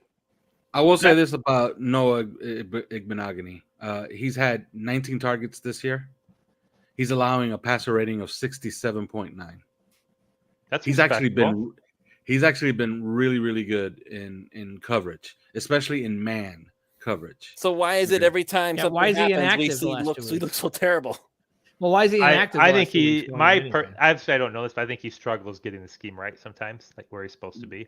That's his problem. His problem is that he doesn't know the scheme. If they just played man-to-man coverage, I think you could throw him out there and he could be just fine. But they don't.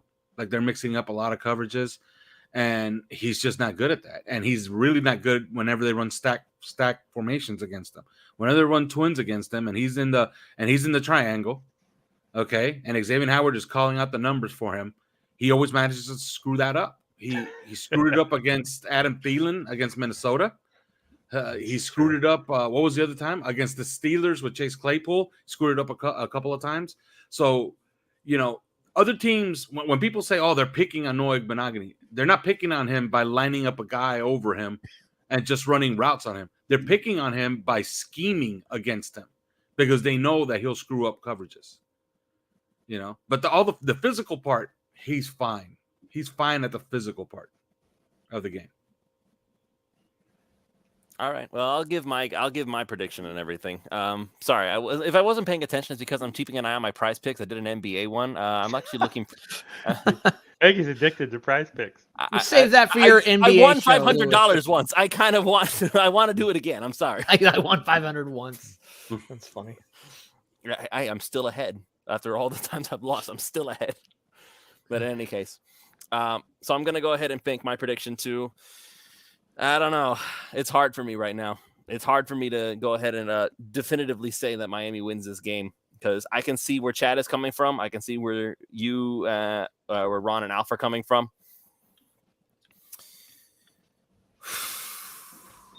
Can I pick my over? Can I? What am I asking? Yeah, pick your other guys first. I'm the host. I can do whatever I want. Yeah, pick your other guys first if you want. Okay. My overrated guy, I'm going to go ahead and say, Mike Gesicki. I'm sorry.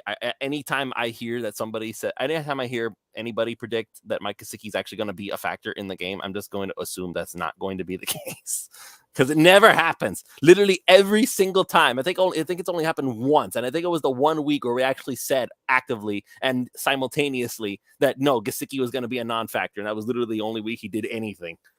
And so I'm going to say Mike Gesicki doesn't do anything. Again, he's a good distraction. That's pretty much all he's good for in this offense at this point.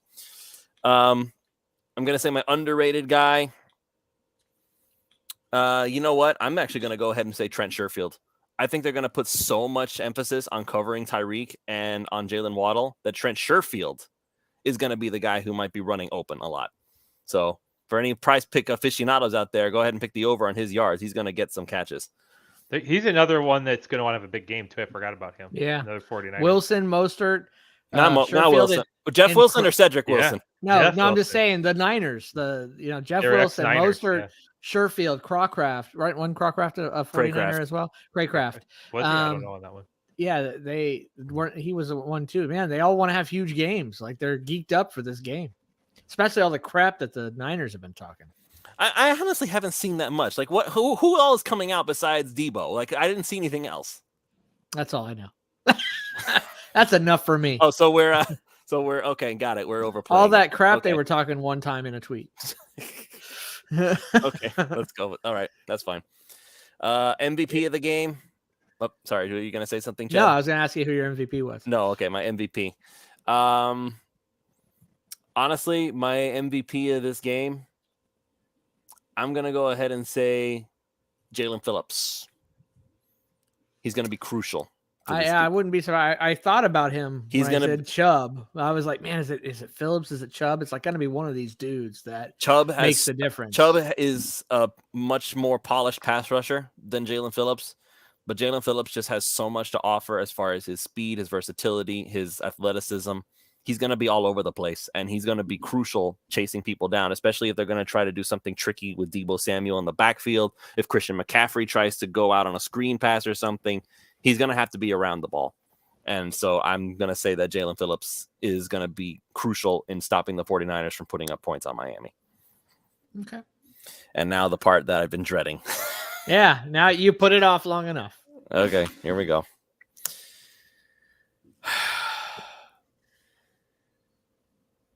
I can't do it.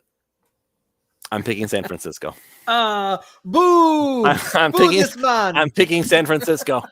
I just feel like I don't have enough faith in the Miami Dolphins offensive line to keep. Like, if Eric Armstead is going to be back and Javon Kinlaw is going to be back, which they are speculating he might be. I saw somebody, I think it might have been a 49ers guy saying Kinlaw is going to come back. Why is he on IR? Yeah, but if he comes back, that's a good thing. What? If Javon Kinlaw is back for the 49ers, that's a good thing. Okay, you're going to have to run that one by me. I thought Kinlaw was good. No, he sucks. Oh, okay. Where's Jose? Jose, does Kinlaw suck? Okay. He's the greatest player on the team. What happened though? him. I thought he was one of the most. He was a high draft pick. He was a high draft pick, and he looks like an Adonis, but he's terrible. He can't play. Wow. I had no idea. Good. I don't pay attention. I don't pay attention to 49ers people. I don't. He was drafted as an interior 3-tech pass rusher that could potentially be a guy that could wreck game plans. He has 1.5 sacks for his career. You heard that correctly. 1.5. There you go. Okay. Well, what It's about been 3 years. Does Eric Armstead suck too, or can I worry about him? He's good. Okay. Eric Armstead's a good player, but Javon Kinlaw's terrible. Like, Okay, good to know. like By the way, he's any absolutely useless. any relation Like to if he our plays, Armstead? he hasn't played, by the way, since week 3. Javon Kinlaw. So I don't even know what the hell he's doing. He's probably retired. He's retired. He's actually on injured reserve. He's on injured reserve, designated for return. So let's hope he suits up on Sunday. Okay. By the way, any relation to our Armstead with Eric?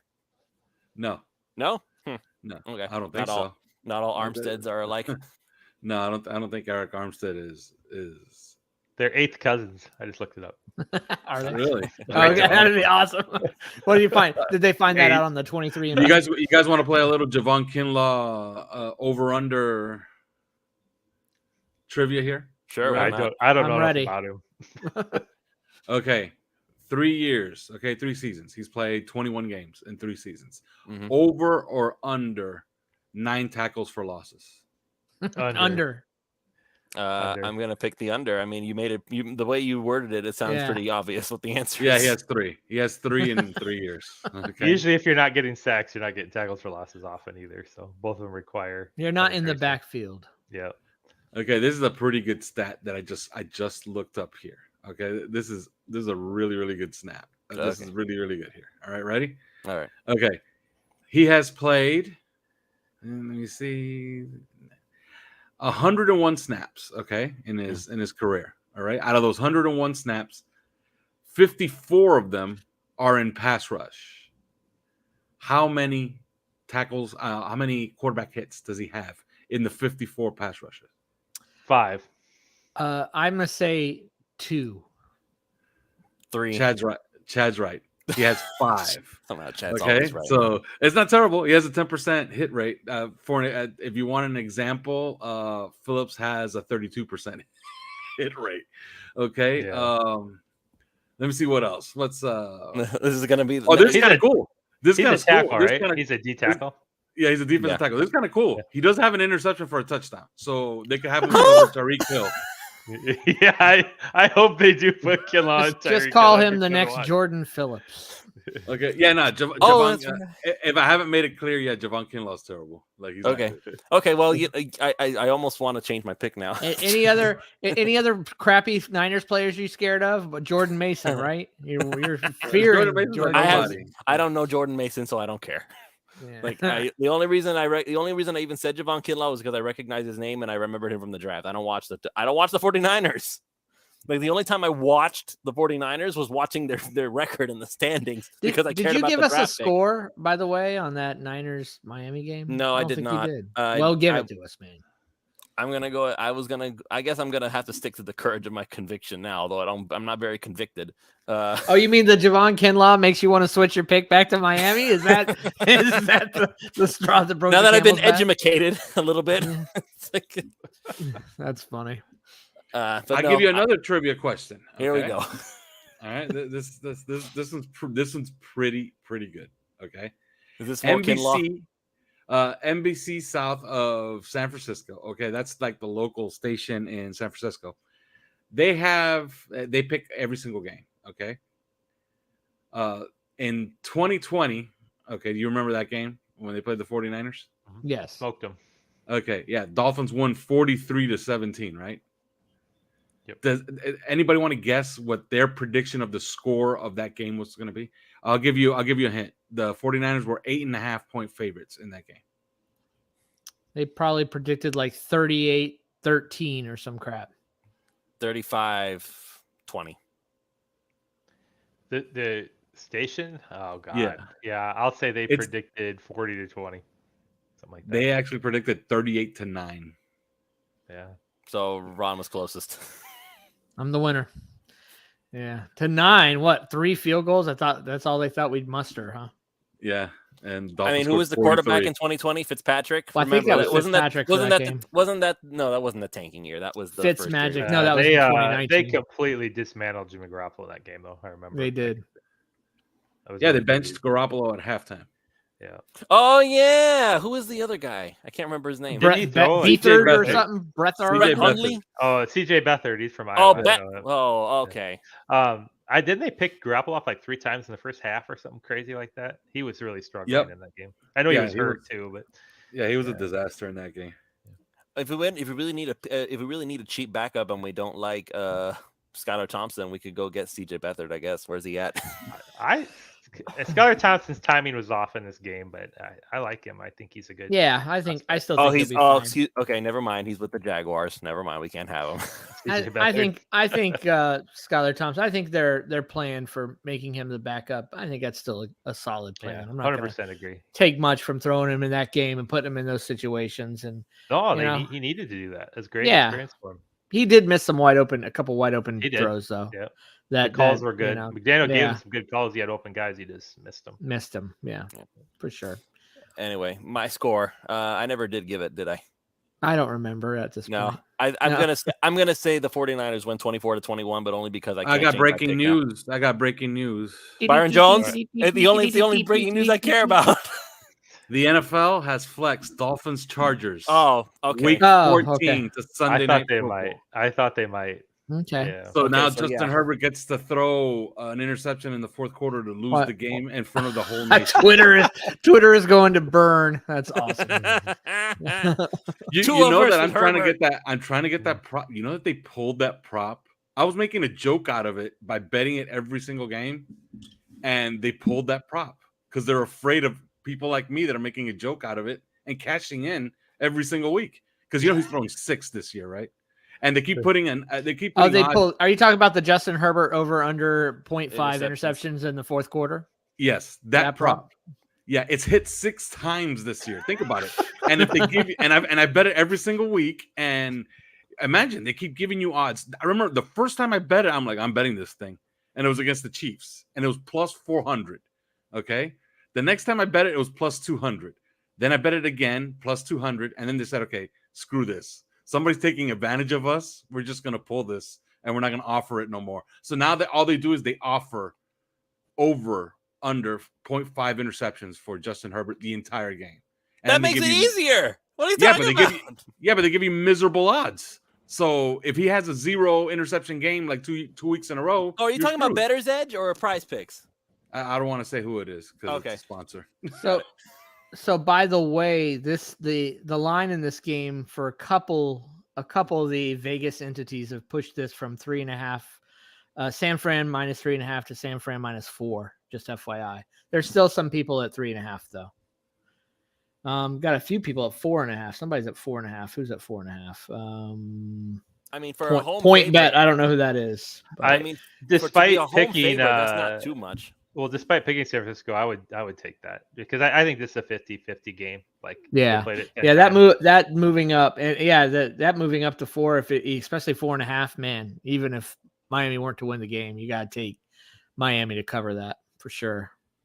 Yeah, I see that Aaron is already on the Chargers game. He's talking about the flex, so it's not going to be annoying. It's going to be glorious. I don't know who the Chargers play. I think maybe the Raiders. I don't know who they play this week, but that's a knockout game. Chargers lose that game, they're out of the playoffs. I thought they played somebody better than that. I don't even remember now. Oh wait, I've got it in front of me. Let's see if I can find it. We need to win that Chargers game. They play at the Raiders. They play in Las Vegas. Oh, okay. Yeah, the Raiders have been such a mess. The Chargers right now. The Raiders are getting 2 points, so it's really close.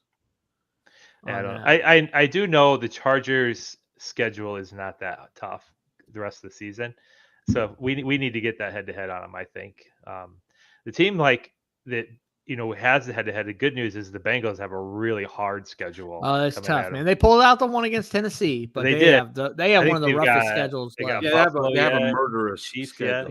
Yeah. So I think the Chargers.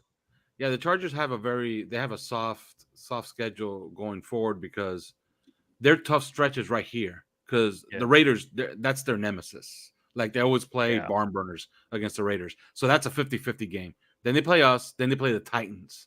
But they close with the Colts on the road, the Rams at home, which are tanking, and the Broncos on the road, which they're in. It seems like the Chargers are going to make the playoffs. I feel like good chance that. They're behind it right now. A big game is this game Thursday. If you want to watch a good game, that is going to be brutal. That Patriots-Bills game because both teams really want to win that game. Oh yeah, that's right. It's Thursday. And Patriots, I think, are out of the playoffs if they lose that Buffalo. New England's getting 4 points in that one, but they're home on a Thursday night. Yeah, and that defense is playing really good. And Josh Allen's really not playing good. I'd probably take those 4 points. Maybe it gets but remember that it's not a normal Thursday night for Buffalo. You're right because they played Thanksgiving, so they got a full week. Yeah, I think the Patriots still have to win that game right now. Like they'll fall to 6-6, I believe. No, the Patriots are done. The Patriots lose that game, then what do they have to look forward to? They got to play Miami and the Bills. Yes. Remaining, and they're done. They're absolutely done. Time to go home, Mac. Your mom's calling. Yeah. So, but for San Diego, what are they right now? 6-5. What is their record? The Chargers. Yeah, I think so. Chad, I'm sorry, Los Angeles. That's good enough. We know who he probably will always do it. I'll always do it. The Chargers are 6-5. So we need to win that Chargers game just to make sure we've got that head-to-head. It's more important than the San Fran game for us. Oh, it's not even close. Like we can lose the San Fran game, we'll be fine. And like even if like people are freaking out, like the thing that I find annoying is everybody's like, well, we're first place. Who cares who's first place in the division? I care. Now? I don't. I want to be first place when the season's over. And if you want to be first place in division, we can be a game behind Buffalo. We just got to go beat Buffalo because we'll sweep them and we'll pass them just by virtue of the tiebreaker. So that San Francisco game is not that.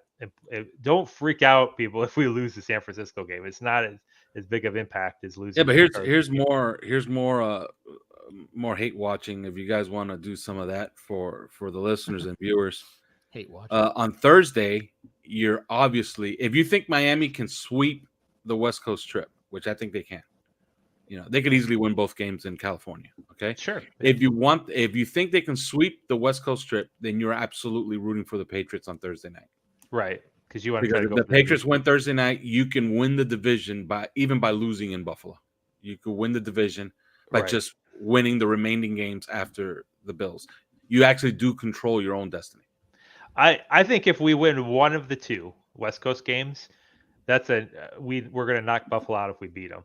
That's asking. I mean, that's going to be a really hard game to win. But if we sweep Buffalo and put it, even if we're tied with them, I think we'll have them where we want them.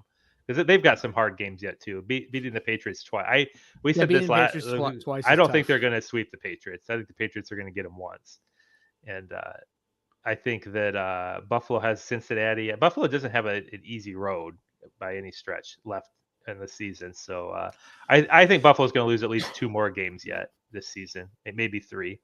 So we need to go 3-3 to make the playoffs for sure. Just keep that in mind.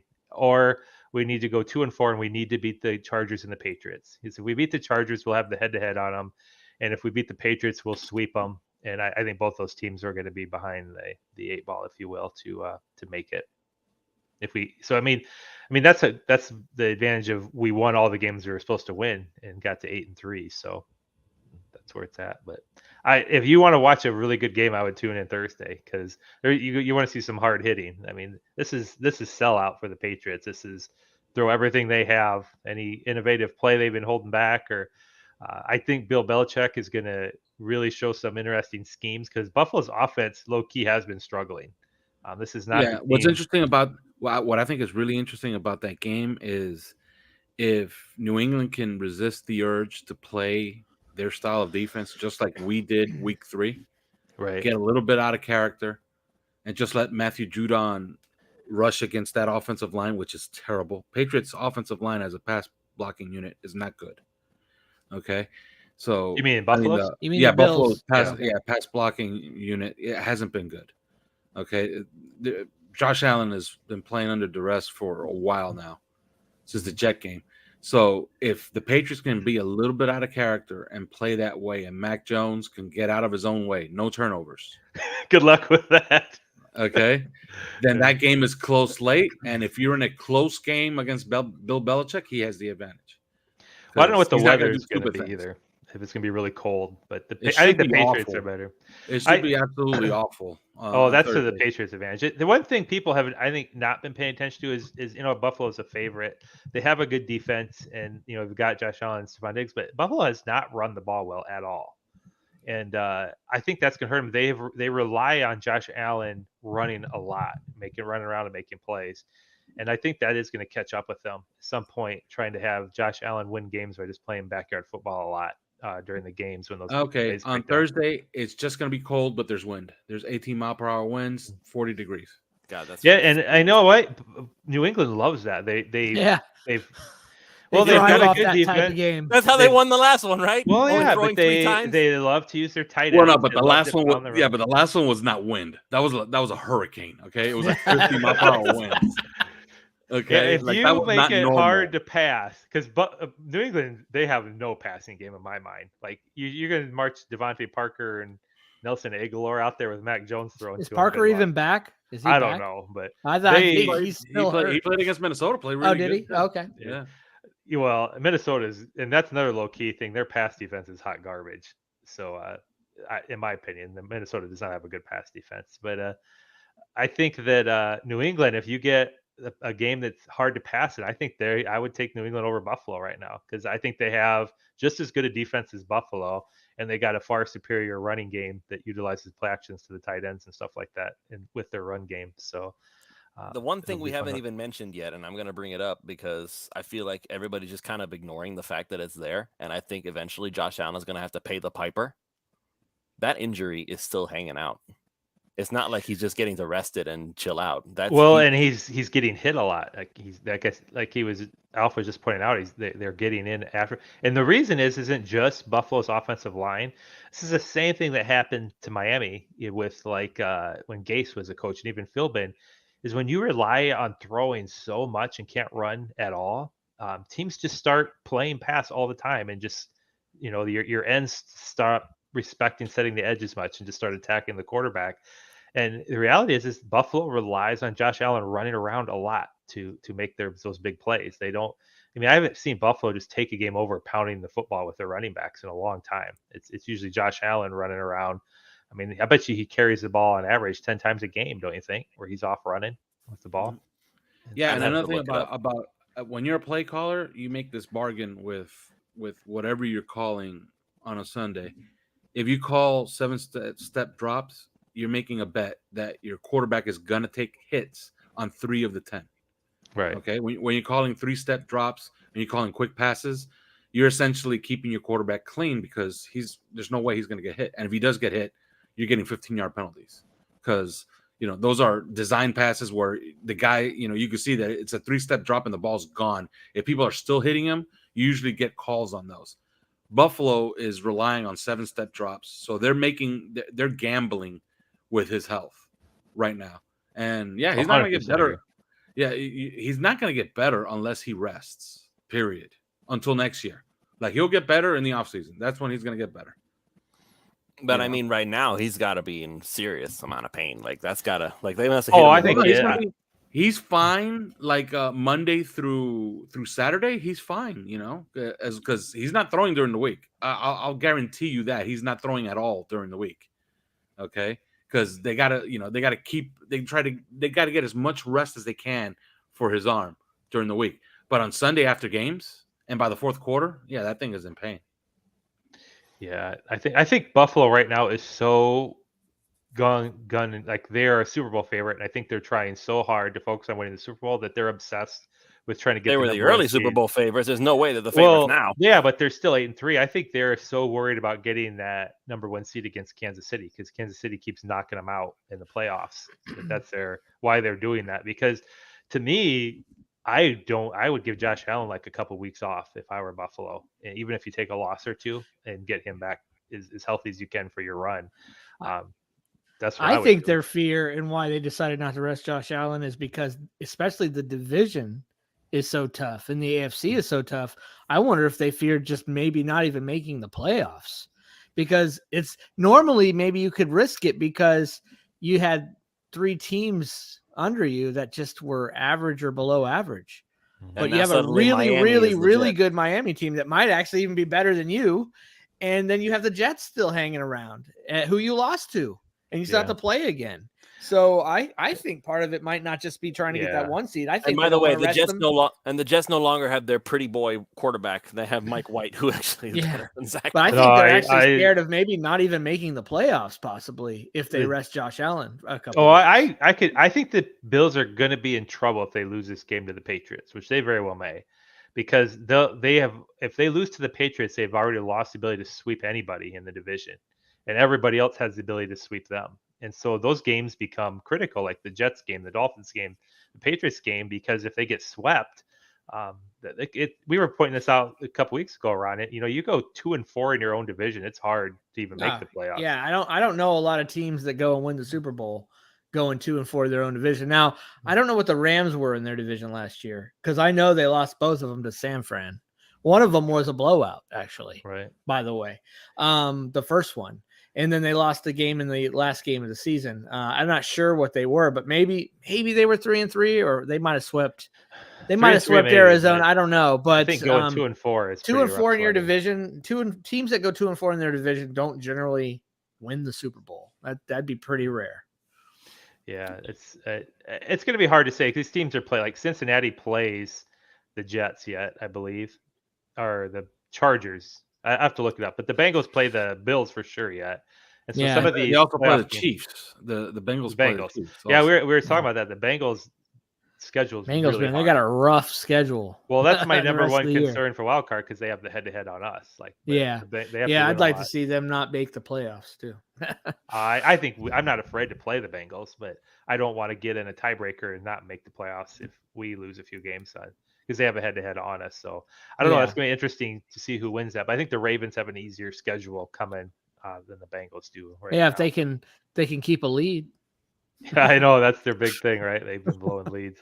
Yeah. So It's right kinda now, funny, yeah. Lamar Jackson was having a really good season, but it seems like the offense has sputtered as of late. Like they can't Yeah. get anything going. I mean, they have their own issues. I believe there's no team in the league right now that's better than the Dolphins. We can play with anybody. I think we can play with anybody. I'd still say that Kansas City and Philadelphia are better than us. Oh, I don't think so. So I mean, I think I'm not saying that we're better than them, but I'm saying teams that you can play with. I would put. We can play with anybody. Right. I'm saying there's games like in our past where we're like, say we're playing the Patriots, where I would have said this is like a 80-20, or like worried we'd only win 2 out of 10 No, times. we're that team. That's the point I Yeah. was making when we opened the show. Yeah. We are that team now. We're the team that steps on the field with a lot of these teams. Yeah. And they just, I mean, it's the NFL. Anybody has a chance, but that team is overmatched. Period. In the story. Right, they're right. outmatched by us. I'll tell We you are one now thing. that team. The Dolphins have problems with running quarterbacks, but I saw that that those joint practices with the Eagles. I love to see Miami against the Eagles in the Super Bowl if it came to that. That'd Oh be my fun God, one, yeah. Manny and I, we're gonna be that'd trading be fun. barbs all that'd game be fun with long. Manny. I think the NFC East teams are hard to judge for me right now because I don't think the division as a whole is still that good. And so like I think like if you take any of us, take the Dolphins, take the Chiefs, take the Bills, I think we just hammer those NFC East teams. I really do. So I mean I think we're playing the best team in the NFC on Sunday, and that's the 49ers. I think they are the best. I think the Vikings are frauds. I think we would have beat them. I know they have easily. such a good record, but I just don't buy that team. I don't know why. No, that division's terrible. I'll tell you who I think is really good and is probably the best team in the NFC, and it's the Dallas Cowboys.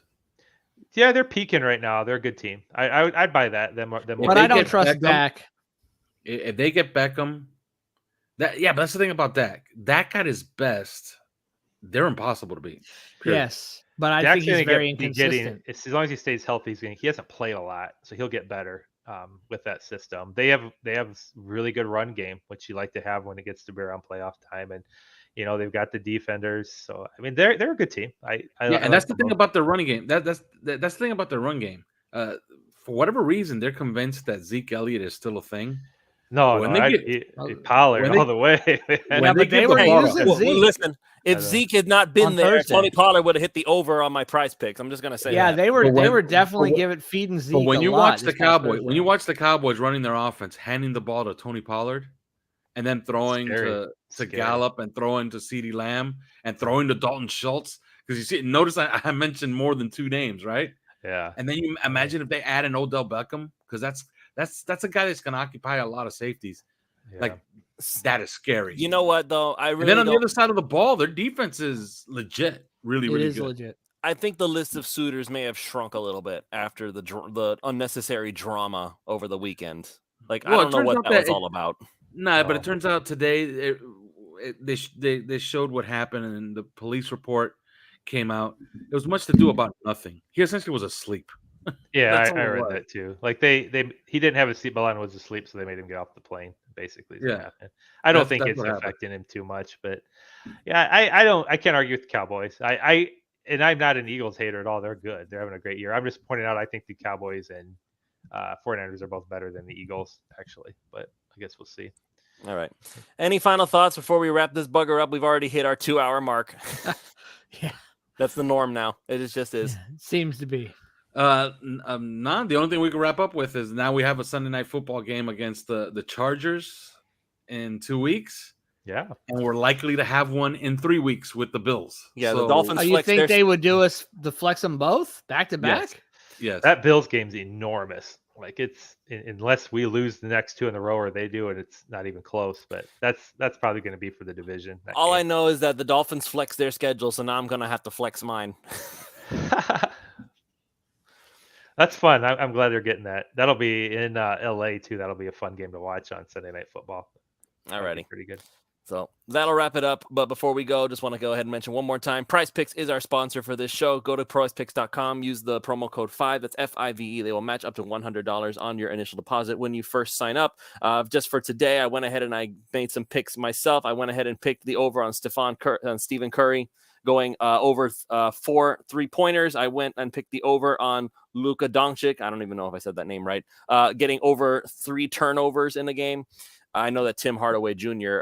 Wrecked my pick on that one, but I still have a chance to win because Prize Picks doesn't give you an all and doesn't only make it all or nothing, because they will give you some flex options as well. Go ahead, go to prizepicks.com, use that promo code, and go ahead and get yourself started today. All right. So that's going to be it for myself, Ron Caniff, Chad Ronnebaum, Alfredo Arteaga. Hopefully we can get this crew all together, because this was probably the most fun show I've had in a very long time, having everybody in the room. This was fantastic. I loved it. All right. For everybody watching, make sure you leave a comment down below. We'll make sure to guarantee a reading, even if it's something stupid about whether if it's GIF versus GIF. We'll make sure we highlight it, because that's just how we are on this show. That's going to be it. Thank you all so much for joining us. We will see you all next week.